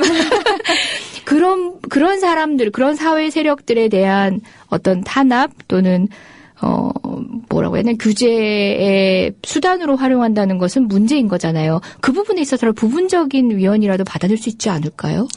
저희는 지문과 DNA가 같지 않다고 주장하고 있어요. 네. DNA가 훨씬 기본권 침해가 크다고 얘기를 하는 거죠. 어떤 점에서 그러냐면 네. 지문은 저희는 뭐 전 국민 지문을 가져다가 이렇게 수집하는 것도 위헌이라고 물론 보는데 네네. 그래도 지문이 개인이 동일한가 동일하지 않은가만 판별하는 데 쓰이는 건 맞아요. 근데 DNA는 그렇지 않거든요. DNA는 지금 이 DNA법에 따라서 수사기관들이 보관하고 있는 정보만 봐도 최소 이 사람이 여자인지 남자인지 그리고 다운 증후군이 있는지 없는지 그리고 DNA 연구는 전 세계적으로 지금도 계속 발달하고 있거든요. 그러니까 이 과학기술 연구가 계속 진행이 될수록 알아낼 수 있는 사실이 점점 많아져요. 그래서 최근에는 물론 이게 이제 다수설은 아니지만 일부 학자들 같은 경우는 DNA를 보면 인종을 알 수 있다고 주장하거든요. 백인인지 네. 아닌지. 그런 걸 알 수 있고 심지어 이 사람의 뭐 민족적 기원이 어딘지도 알 수 있다라는 얘기를 하는 와중이기 때문에 네. 그 DNA로 알 수 있는 정보가 너무 많은 거예요. 지문에 비해서. 예. 너무 많은 정보들을 가지고 있네요. 예. 그래서 저희는 이게 훨씬 신중하고 위험하고 그런 정보로 간주가 돼야 된다고 생각하고 있고 더 큰 문제는 DNA는 가계가 공유해요. 그러니까 지문은 경찰이 이 사람이 이 지문의 임자가 누군지를 알려면 전 국민 5천만 명의 지문을 갖고 있어야지 이 지문의 임자를 알 수 있거든요. 네. 근데 DNA는 그 한 집에 한 집에 하나만 알고 있으면 전 국민이 커버가 가능해요. 예. 그래서 요즘에 이제 수사기관들이 전 세계적으로 어떤 수사기법을 쓰냐면 가족 검색이라 그래서 일단 현장에서 발견된 DNA가 있으면 일단 DB에 넣고 돌려요. 네. 그런데 이게 뭐 99% 일치가 아니고 한 90%쯤 일치하는 누군가 발견돼요. 그러면은 찾아가요. 그래서 찾아가서 말하자면은 좀 나쁜 말로 하자면 족치는 거죠. 네. 너네 이게 틀림없이 너네 가족이다. 니네 형 어제 뭐 했어? 니네 아버지 뭐 했어? 예. 뭐 이런 식으로 막 그 족치는 거예요. 그래서 이 국제적으로 요즘에 이 학자들이 논문을 쓰는 제목들이 보면 내 형제의 범죄를 이제 내가 책임질 시대가 왔는가. 이 DNA 정보와 관련해서. 그렇죠. 신연좌제 시대가 등장했다. 우리가 근대 인권법이 발달한 이래로 연좌제 이런 건 인권 침해잖아요. 그렇죠. 근데 이제 DNA를 넣고 그거를 가족의 어떤 범죄를 수사하는 데까지 활용을 하는 것이 되게 이제 위험한 지금 상황이고 그렇죠. 그다음에 지금 쌍용이나 용산 노동자들 입장에서 말씀을 드리자면 이분들이 DNA를 일단 거기다가 넣으면 이분들이 사망하셔도 DNA가 자동으로 삭제되지 않아요. 법이 그렇게 돼 있어요. 그러면은 이분들이 사망하셔도 DNA는 계속 국가가 보관하다가 이분들의 자손들이 무슨 문제가 생기거나 뭐 이랬을 때 수사하는데도 쓸 수 있게끔 이게 법이 돼 있는 거죠. 야, 내 자식에게까지 내 손자들에게까지 제 정보로 활용해서 통제받게끔 만드는. 그래서 이거를 연구하시는 이제 법의학자들, 이 제도를 지지하시는 법의학자들은 제가 진짜 깜짝 놀란 게 법에 그렇게 쓰셨더라고요. 이것으로써 어떤 유전자형의 사람들이 범죄를 저지르는지 이제 국가가 파악을 할 수 있고 세상에 또 원래 범죄라는 건 우리가 알고 있다시피 가족들 간에 재생산 많이 된다.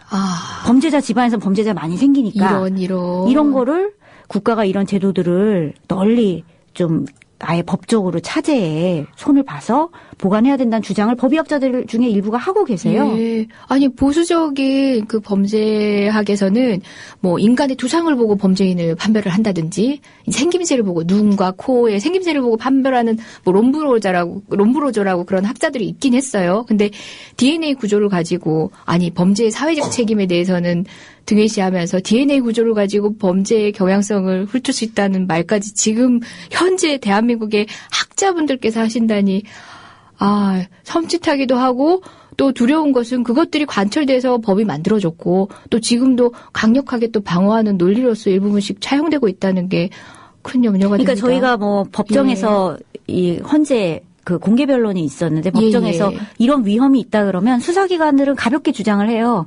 가족 검색은 아직 하고 있지 않다. 아직 하고 있지 않다. 그러니까 이거 가지고 시비 삼지 마라.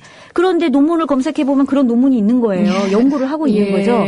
그래서 사실 이번에 DNA 소송은 굉장히 중요한 게 쌍용 노동자와 용산 철거민들 그 피해당한 당사자들의 인권을 회복하는 문제일 뿐 아니라 한국 사회가 과연 이 범죄 수사 기법으로 이런 DNA를 사용하는 이 수사를 어디까지 용인을 할 건지 그런 것에 대한 굉장히 중요한 함의를 갖고 있는 재판이에요. 예. 저는 오늘 말씀 들으면서 제가 정말 여러분들도 느끼실 거예요. 지금 강의 듣고 있어요. 모르는 부분을 또 깨우쳐가면서 듣고 있는데 저도 그 DNA와 관련해서 우리 용산 참사 유가족분들 포함해서 쌍차 노동자분들의 인권 침해에 대해서는 들었고 공개 변론이 있었다는 얘기도 이 방송을 통해서 또 소개도 하기도 했었습니다.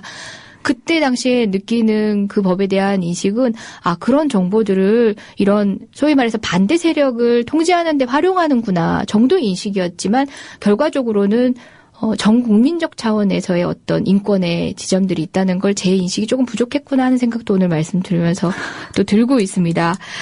예, 말씀 감사합니다. 여러분들도 지금 흥미진진해서 막 듣고 시간 가는 줄 모르고 듣고 계실 것 같아요. 예, 방금까지는 생체 정보에 대한 이야기를 들었습니다. 헌법재판 공개 변론 진행되고 아마 한창 또 이제 재판관님들 지금 판단을 하고 있을 것 같은데요. 어떤 결과가 나올지 계속 관심 가져주시기 바랍니다. 다음으로 저희가 얘기해 볼 내용이 위치 정보에 대한 얘기인데요. 그것도 마찬가지로 지금 법적 쟁점이 돼서 저희가 헌법재판소에 관련한 쟁송이 계류 중입니다. 그 내용도 저희 잠시 더불어 행복한 세상 너와 나의 꿈이 눈앞에 국민 TV 예, 저희 다시 말씀 나누도록 하겠습니다. 그 위치 정보 여러 가지를 통해서 알 수 있겠지만 지금 위치 정보의 수집은 국민이라면은 최소 한 대씩 가지고 있는 요새 초등학생들도 가지고 있는 핸드폰, 특히 또 스마트폰이 되고 나면 더 노출 정보가 많아지겠죠. 그걸 통한 수사 문제되는 거 맞죠? 그 기지국 수사라고 하나요? 그 기지국 수사 외에도 다양하게 또 위치 정보 활용을 위해 가지고 통신 자료가 또 제공이 되는 경우가 있는 것 같은데요. 그 말씀 한번 여쭤볼게요. 간략한 혹시 지금 문제의식에서 헌법소원 중이고 그 재판에 계류 중인 내용에 대해서 간략히 먼저 말씀 주시겠어요? 지금 우리나라 법에서 다루고 있는 위치 정보는 크게 두 종류인데요. 네네. 하나는 이제 GPS라고 해서 위성이랑 이렇게 직접 송수신하는 그런 위치 정보 문제가 하나 있고요. 그 다음에 이제 기지국 위치 정보라 그래갖고 이 휴대전화 기지국을 통해 갖고 이제 발신 기지국을 이렇게 추적한다든지 그러는 이제 위치 정보가 있어요. 근데 GPS 위치 정보를 소관하는 법은 이제 그 위치 정보 이용 및 보호에 관한 법률이라고 따로 있습니다. 네. 물론 이제 그것도 조금 문제가 있어요. 왜냐면은 저번에 이제 수원에서 어떤 여성분이 살해되셨을 때 그때 이제 경찰이 핑계를 댄 게 위치 정보를 우리가 이 GPS 위치 정보를 맘대로 추적을 못해서 출동이 늦었다 이렇게 핑계를 대면서 법이 막 확 개정이 됐죠. 근데 사실은 그 말은 사실이 아니었다고 저희는 좀 생각을 하는데 어쨌든 그래도 경찰이 맘대로 이제 가져다 쓰기는 조금 쉽지는 않은 구조예요. 근데 이제 더 큰 문제가 있는 게 이제 휴대전화 기지국 위치 정보인데 이거는 이제 통신비밀보호법이라는 데서 관장을 하고 있어요. 네. 근데 이 통신비밀보호법의 법상 용어는 통신 사실 확인 자료인데 네. 이 사람이 어느 위치에서 뭐 있었는지 이런 통신 사실을 통신사들이 이제 수사기관들 요청에 따라서 제공을 하는 거거든요. 근데 그걸 제공을 할 때 처음에는 뭐 수사기관들이 요구하는 대로 막 주다가 이게 너무 그 오남용 논란이 심해지니까 2005년도에 통비법을 개정을 해서 네. 법원의 허가를 받아와라 이렇게 바뀌었어요. 네. 그래서 법원이 그래도 한 번은 좀 검토하고 그 다음에 이 기지국이나 이런 정보가 필요한지를 이제 말하자면은 약간이라도 심사를 하도록 그렇게 제도가 도입이 됐는데 근데 그 제도가 취지에 맞지 않게 이 요건이라는 게 너무 완화돼 있는 거예요. 네. 그래서 요건이 뭐만 필요하냐면 수사기관들은 뭐만 입증하면 되냐면 수사상 필요하다. 예. 요것만 한 줄만 쓰면 그냥 내주게 돼 있어요. 법이. 그러다 보니까 이제 문제가 심각해지는 상황이 생긴 거죠. 그중에 이제 저희가 지금 헌법소송에서 다투고 있는 게 두 가지가 있는 건데 네. 하나는 이제 기지국 수사라 그래갖고 네. 누군가 이렇게 의심스러운 사람이나 이런 게 있는데 그게 누군지는 몰라요. 그러면은 대상자를 특정하지 않고 그 주변에 있는 기지국을 통째로 말하자면 터는 거예요. 네.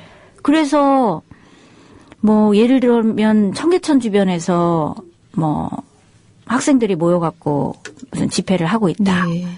근데 저기에 지금 모여있는 학생들이 누군지 알고 싶다. 네. 그러면은 수사상 필요하겠네요. 예, 수사상 필요하죠. 예. 요건 되네요. 요건이 되죠. 그러면은 그냥 그 청계천 주변에 기지국 몇 개 있잖아요. 예. 그걸 통째로 터는 거예요. 그러면은 한 번에 기지국을 한 번씩 이렇게 제공을 받으면 보통 뭐 많으면은 특히 그 시내에는 사람 엄청 많잖아요. 10,000명씩, 12,000명씩 이렇게 한꺼번에 쓸어와요. 그리고 이제 그 집회가 예를 들면 1차, 2차, 3차, 4차 이렇게 있다. 네. 그러면은 1차, 2차, 3차, 4차, 5차, 6차 이렇게 쭉 제공을 받고 계속 반복되는 전화번호가 있다. 그러면은 얘는 여기 아주 꾼이구만. 뭐 이러면서 이제 추릴 수가 있는 거예요. 예. 근데 물론 이제 기지국 수사는 꼭 필요한 경우도 있긴 있어요. 예를 들어 누가 부산에서 살인을 저지르고 서울로 도망을 갔어요. 근데 누군지는 몰라. 근데 이 사람이 이동한 경로만 알아요.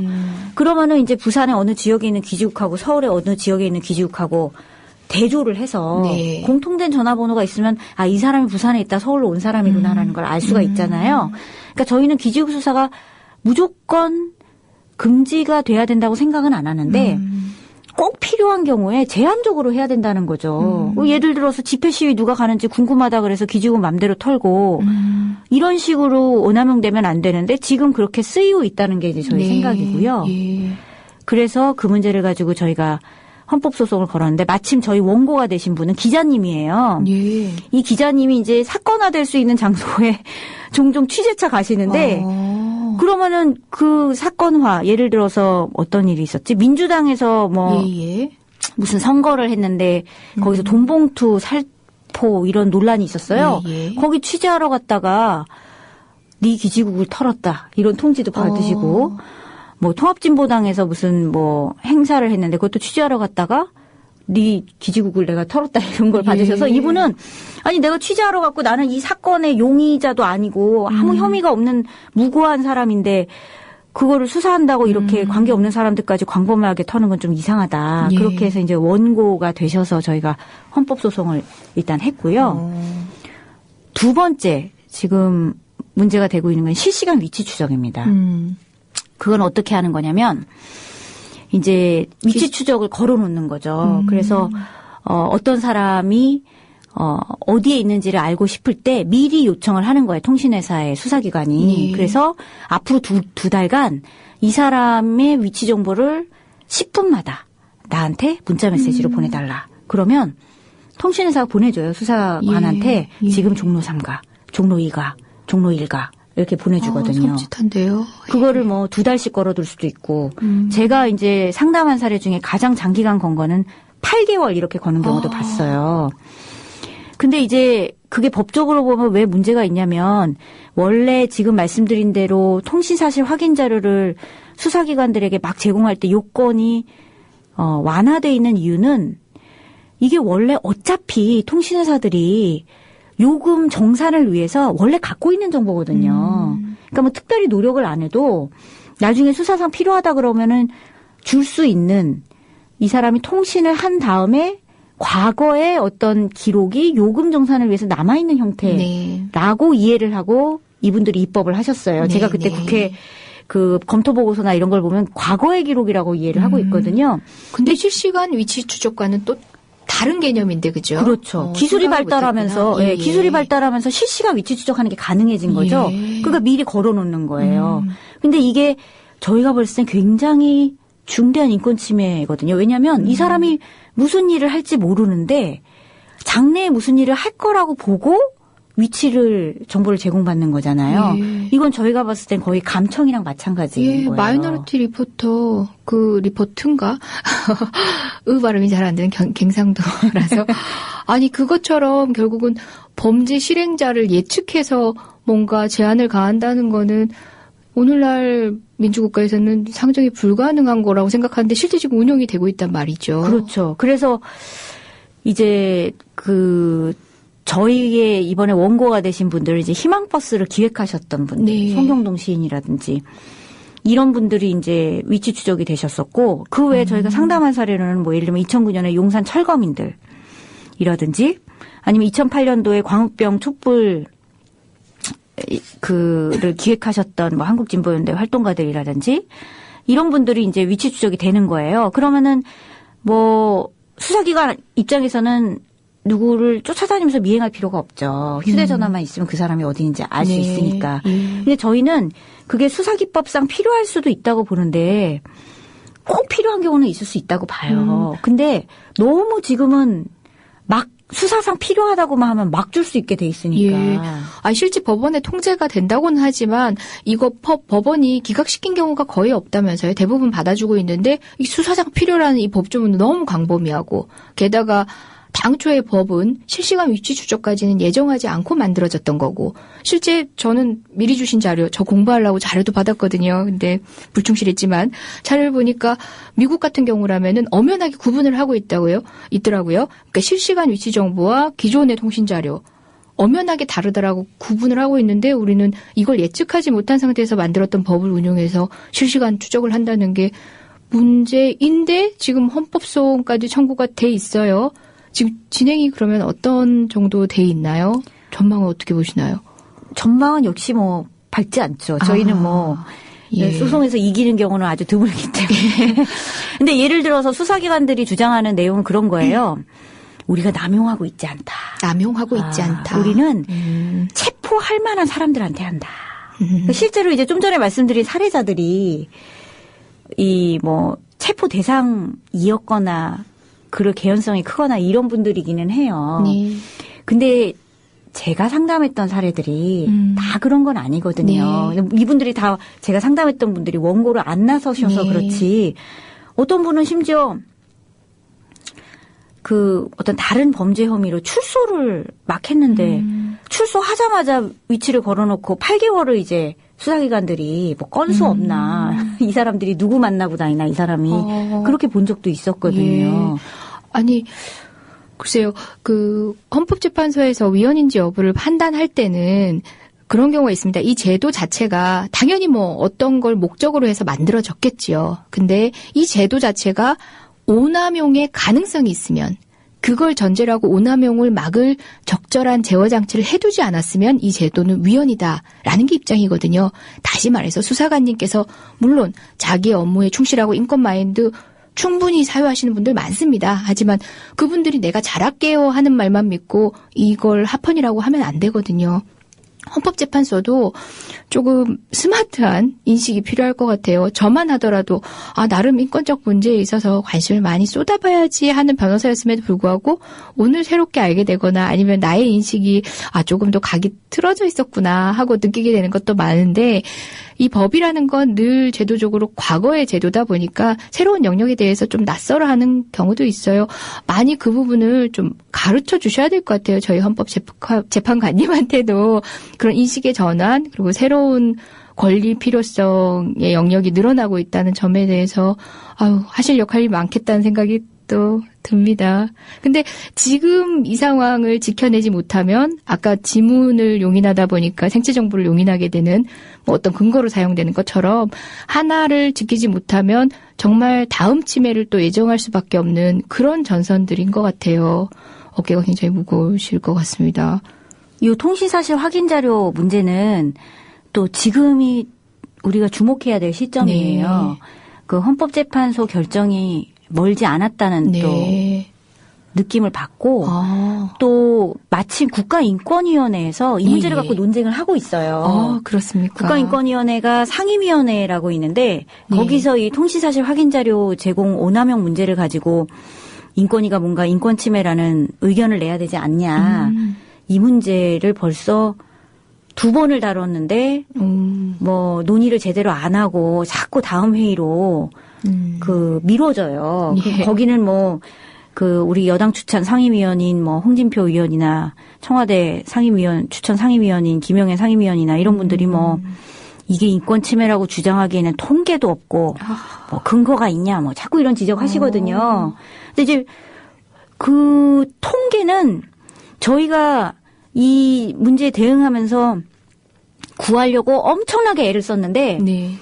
정보공개 청구도 해보고 행정심판도 해보고 네. 국회를 통해서도 알아보고 했지만 절대 수사기관들이 통계 안 주거든요. 통계를 안 준다? 예, 예를 들어서 기지국 수사를 집회시위자 감시하는데 썼다는 그런 구두로 된 예. 그런 이야기들은 많이 있는데 그거를 이제 통계로 저희는 받고 싶은데 그런 종류의 통계는 관리하지 않아서 없다. 예, 그런 식으로 일축해버리네요. 예, 그런데 그 통계를 이유로 해서 지금 국가인권위가 결정을 못 내고 있다는 게 저는 조금 말이 안 되고 다음 주 목요일 날 다시 다뤄요. 국가인권위에서 이 문제를. 그래서 저는 국가인권위 같은 데서 의견을 이런 데 안 내면 인권위가 왜 있는지 모르겠어요. 네. 그래서 헌법재판 전에 인권위도 의견을 좀 확실하게 좀 내주면 좋겠다 그런 생각을 하고 있죠. 예. 이 법 개정이 여러 측면에서 필요할 것 같아요. 아까 말씀하셨다시피 수사의 필요성 너무 막연하잖아요. 판단하는 주체가 모두 이성적인 성인군자도 아니시고 사람인 이상 천차만별일 텐데 그 부분을 통제할 수 있을 만큼 좀 더 구체적인 게 필요할 것 같고 또 수사상 필요하다라는 뿐만 아니라 그 당사자, 정보 제공 당사자와 수사와의 관련성, 범죄와의 관련성이라든지 좀 더 면밀한 요건들이 추가가 돼야 될 것 같아요. 그런 법 개정을 위해서 헌법재판소가 조금 신중한 판단을 해줬으면 좋겠습니다. 예, 저도 그럼 좋겠어요. 예, 입법은 입법대로 돼야겠지만 또 입법운동도 별도로 계속 하고 계시죠? 예. 예, 늘 또 재판만 하고 계신 거 아니잖아요. 그죠? 예, 저희는 법적인 공익소송을 하기도 하는데 네. 입법적 대응도 하죠. 근데 국회가 지금 아시다시피 예. 뭐를 손을 대면 나빠지는 경우가 많아서 예를 들면 통비법 같은 경우도 저희는 이제 좋은 취지의 법 개정안을 지지를 하지만 네. 저희 뭐 국정원 이런 데서 이제 뭐 휴대전화 감청을 이제 앞으로 하겠다. 뭐 이런 법을 계속 올리고 있거든요. 예. 2007년부터 계속 올라오고 있어갖고 이게 국회에서는 좀 민감한 것 같아요. 예. 아니 개정을 하자고 개정안을 올려놓으면 저쪽에서 더 악화되는 방향의 개정안을 내놓고 또 정치는 타협이라는 방식으로 하나 주고 하나 얻고 하면서 권리가 되려 후퇴되는. 예, 맞아요. 속이 터집니다. 예. 그런 모양새를 한두 번 봤습니까? 예. 저희 뭐 하나씩 논점 조금씩 짚고 왔는데도 불구하고 시간이 벌써 이렇게 돼버렸네요. 근데 저 문득 지금 인터뷰를 나누면서 든 생각인데요. 핸드폰이 아주 참 정감 있습니다. 예. 제 핸드폰이요? 예, 아주 정감 있습니다. 예. 좀 낡아 보이는 것도 있지만 여러분 요새 또 시쳇말로 개나 소나 다 가지고 다니는 스마트폰이 아니세요? 예, 저 투지폰입니다. 예. 예. 어려우신가요? 활동가의 월급이 많진 않습니다. 어려우신가요? 네, 뭐 넉넉하지 않기도 하지만 예. 투지폰이 좋아요. 아마 어떤 침해 사례를 염두해서가 아니라 스마트폰이라는 게 가지고 있는 그런 남용의 사례들 지금 여러 활동들을 하면서 짐작되고 상상되는 것들이 많다 보니까 혹시 그런 권리의식 때문인지. 예, 그런 점도 좀 있을 것 같아요. 스마트폰이 똑똑하다고 해서 스마트폰인데 그게 이제 잘못 사용이 되면 내가 모르는 사이에 굉장히 많은 정보를 다른 분들이 가져가실 수 있거든요. 네. 그런 거를 우리가 기술을 잘 모르잖아요. 근데 네. 편리한 기술은 언제나 그 이면에 그 편리함을 가능하게 하는 그러나 우리가 접근하거나 우리의 의사대로 통제할 수 없는 어떤 메커니즘이 있어요. 네. 그래서 그거를 모르기 때문에 우리가 편리한 건데 네. 그렇게 해서 이루어지는 감시 문제가 좀 심각하거든요. 그런 부분에 대해서 아무래도 좀 제가 좀 민감한 측면이 있어서 네. 스마트폰을 뭐 아직은 안 갖고 있는 건데 뭐 언제까지 버틸 수 있을지 모르겠어요. 왜냐하면 투지가 없어진다고 하잖아요. 예. 그래서 잘 모르겠는데 이런 일도 있었어요. 저희가 2009년도에 어떤 이제 변호사님이 자문을 구하셔서 어떤 재판에서 이 통신이랑 관계된 자료들을 봤어요. 근데 이제 거기가 뭐였냐면 통신 제한 조치 허가서였는데 뭐 이른바 감청영장이었어요. 네. 근데 2009년도에 그 감청영장에 이제 가나다라 마바 6가지 감청을 한꺼번에 허가한다 이런 내용이었는데 네. 그 6가지 감청이 뭐 우리가 아는 것도 있었어요. 뭐 예를 들어 우편물 검열, 그다음에 유선전화, 네. 그다음에 무선전화인데 휴대전화는 뭐 안기부 엑스파일 2005년도에 논란이 있은 이유로 공식적으로는 뭐 안 하고 있다고 하니까 문자 메시지만 보겠다 뭐 이런 내용이 있고 그다음에 다음이나 네이버 같은 뭐 인터넷 포털 사이트 메일을 감청하겠다 이런 내용이 있고 너무 놀라운 게 있는 거예요. 뭐냐면은 뭐 메가패스, 뭐 하나로 이런 인터넷 회선을 감청하겠다 이런 내용이 있는 예. 거예요. 거기에 그래서 이건 뭐지? 회선을 감청한다는 건 뭐지? 분명히 앞에 이메일 감청 따로 있고 휴대전화 문자 메시지 따로 있는데 이건 뭘까? 그래서 저희가 이제 발견을 하고 나중에 지금 헌법소원 역시 중입니다만 예. 인터넷 패킷 감청을 그때 네. 발견을 한 거죠. 예. 우리 청취자분들을 위해서 패킷 감청 설명 좀 해주시죠. 처음 들으시는 분들도 있을 것 같아요. 그러니까 인터넷이라는 것은 기술적으로는 패킷이라는 굉장히 작은 단위의 정보들이 오고 가는 방식으로 네. 통신이 이루어지는데요. 그 조그맣게 오고 가는 그 패킷이라는 정보를 가로채서 그 인터넷 회선 전체를 이제 감청하는 방식이에요.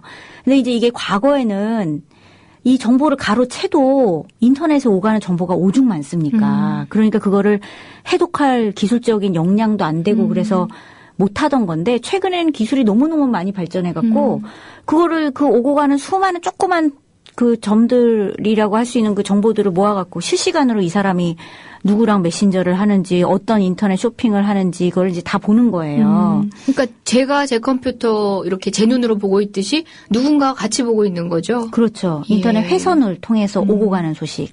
회선으로 물론 안 가는 정보들은 뭐 다른 방식으로 보죠.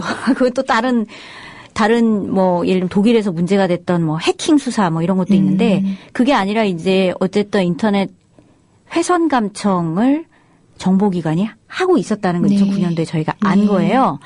근데 나중에 이제 국회에서 그것 때문에 이제 막 의정활동을 하면서 알려진 바로는 이게 인터넷 회선 감청을 정보기관이 90년대 말부터 했대요. 근데 아무도 오랜 몰랐어요. 역사가. 아무도 몰랐던 거예요. 예. 아니 변호사님들도 예. 수없이 많은 재판 서류를 보셨을 텐데 예. 그 가나다라 마바 6가지 감청 중에 회선을 감청한다는 게 무슨 의미가 있는지 이렇게 따져 물으신 분이 없었던 거죠. 저도 이게 부끄럽습니다. 저도 방금 패킷 감청 저거 알거든요.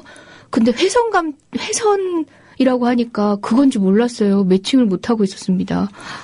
이런 부끄러운 예. 아니 그래서 그때 알려졌죠. 그때 그 인터넷 패킷 감청에 대해서 뭐 언론에서도 다루고 기자회견도 하고 그래서 이제 그 재판이 계속되고 있어요. 네. 근데 이제 그 재판에서 또 재밌는 게 저희는 인터넷 패킷 감청이라는 것이 너무 이 목적에 비해서 광범위한 정보를 가져가니까 그렇죠. 너무 예. 심하다. 네. 그거는 회선을 같이 쓰는 사람들도 되게 많은데 집에서 가족도 다 같은 회선 쓰고 회사에서도 같은 회선을 쓰는데 그렇죠.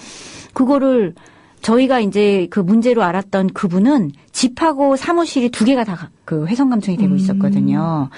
그래서 그거를 훼손 하나만 따면은 이 많은 사람들을 다 감청하고 인터넷으로 우리가 또 하는 일이 얼마나 많은데. 공적인 일만 하는 것도 아니고 사생활 얼마나 많은 것들을 인터넷을 통해서 저희가 해소하고 있습니까? 그러니까 이제 소름 끼치고 발가벗겨진 느낌이 들 것 같아요. 그렇죠. 저희는 이게 너무 기본권 침해가 크기 때문에 이런 수사기법 쓰지 말라고 네. 이제 헌법소원을 했는데 거기에 대해서 이제 이 국가정보원 측에서 이 주장을 하는 거는 이 지메일과 같은 외국계 이메일은 국내에서 압수수색이나 이런 걸 못하기 때문에 그런 거는 훼손 감청을 우리가 해야 된다. 왜냐하면 예. 간첩들이 다 지메일을 쓴다는 거예요.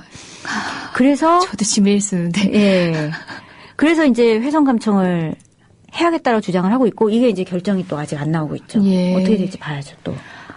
아, 참 기술이 발전하고 우리가 누리는 것들도 굉장히 많지만 그 편리하고 또 그 효율적인 것들에 익숙해지다 보면 어느 순간 우리의 권리를 뭐 절반 이상 우리가 갖다 바치고 있다는 걸 여러분들이 아셔야 되는 것 같아요. 정보인권 뭐 막연하게 느껴졌던 것들이 오늘 해주시는 말씀으로 조금씩 구체화되고 있는 것 같아요. 여러분들도 아 내가 편리하게만 생각했던 이면에 이런 문제들이 있었구나 하고 아시게 될 것 같아요. 그래도 이제 마무리하는 시점에서 정보 인권에 대해서 여러분들이 어떤 자세를 어떻게 깨어 있어야 될지 한번 말씀 요약해 주시면 어떨까요? 그 최근에 최동욱 전 검찰총장에 관련한 논쟁 와중에서 예. 어떤 정보를 누가 무단으로 열람하고 어떻게 유출했다 이런 이제 논란이 되고 있고 네. 수사도 하고 있잖아요. 네. 근데 그게 남의 일이 아니라는 거죠. 왜냐하면 그게 이제 말하자면 전자정보 시스템이거든요. 아, 예. 전자정보 시스템이고 특히 이제 학교 정보 시스템, 나이스라고 불리는 그 네트워크 같은 경우는 뭐 과거에는 논쟁이 있었습니다만 지금은 뭐 다들 무슨 의뢰 쓰는 거 아니야? 그러면서 이제 쓰는 그렇죠. 거죠. 예. 그리고 우리는 그게 되게 편리하다고 생각하고 야, 민원 서류 옛날엔 동사무소까지 가서 받았었는데 이제 그냥 집에서 출력이 되네. 예, 이렇게 편리하게 생각을 하면서 이제 맞습니다. 넘어가는 게 있어요. 예. 그리고 실제로 우리가 또 이 한국 우리 시민들이 얼마나 또 편리함, 뭐 네트워크, 뭐 이런 것에 또 첨단을 또 가시잖아요. 자부심도 가지고 있죠. 그렇죠. 예. 근데 편리하려면 반드시 그 이면에 우리가 접근할 수 없는 방식으로 의사결정이 이루어지는 부분이 있고 또 누군가 우리를 대신해서 그거를 정보를 다루고 이런 사람들이 있다는 거를 반드시 아셔야 돼요. 그래서 실제로 그 자기가 거주하고 있는 소재지가 아닌 다른 구청에서 막 이런 가족관계 등록부 막 보고 그다음에 막 학교에서 막 들어가갖고 혈액형 정보 막 보고 그거를 누구에게 유출을 했냐 유출을 하지 않았느냐의 문제 이전에 그렇게 막 볼 수 있다는 상황 자체가 굉장히 문제가 있는 거죠. 예. 그래서 그 정보 인권 문제는 그런 거 같아요.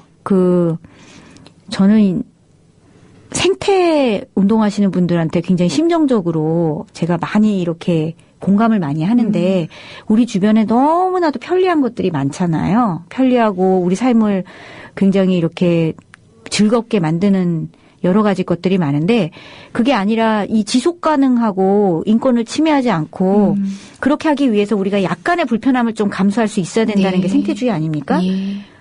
우리가 전기를 좀 덜 쓰고 원전을 좀 덜 쓰고 그런 방식으로 문제 해결을 해나가자는 게 생태주의잖아요. 정보 문제도 마찬가지인 것 같아요. 너무 편리하면 쫓지 말고 때로는 조금 불편하더라도 네.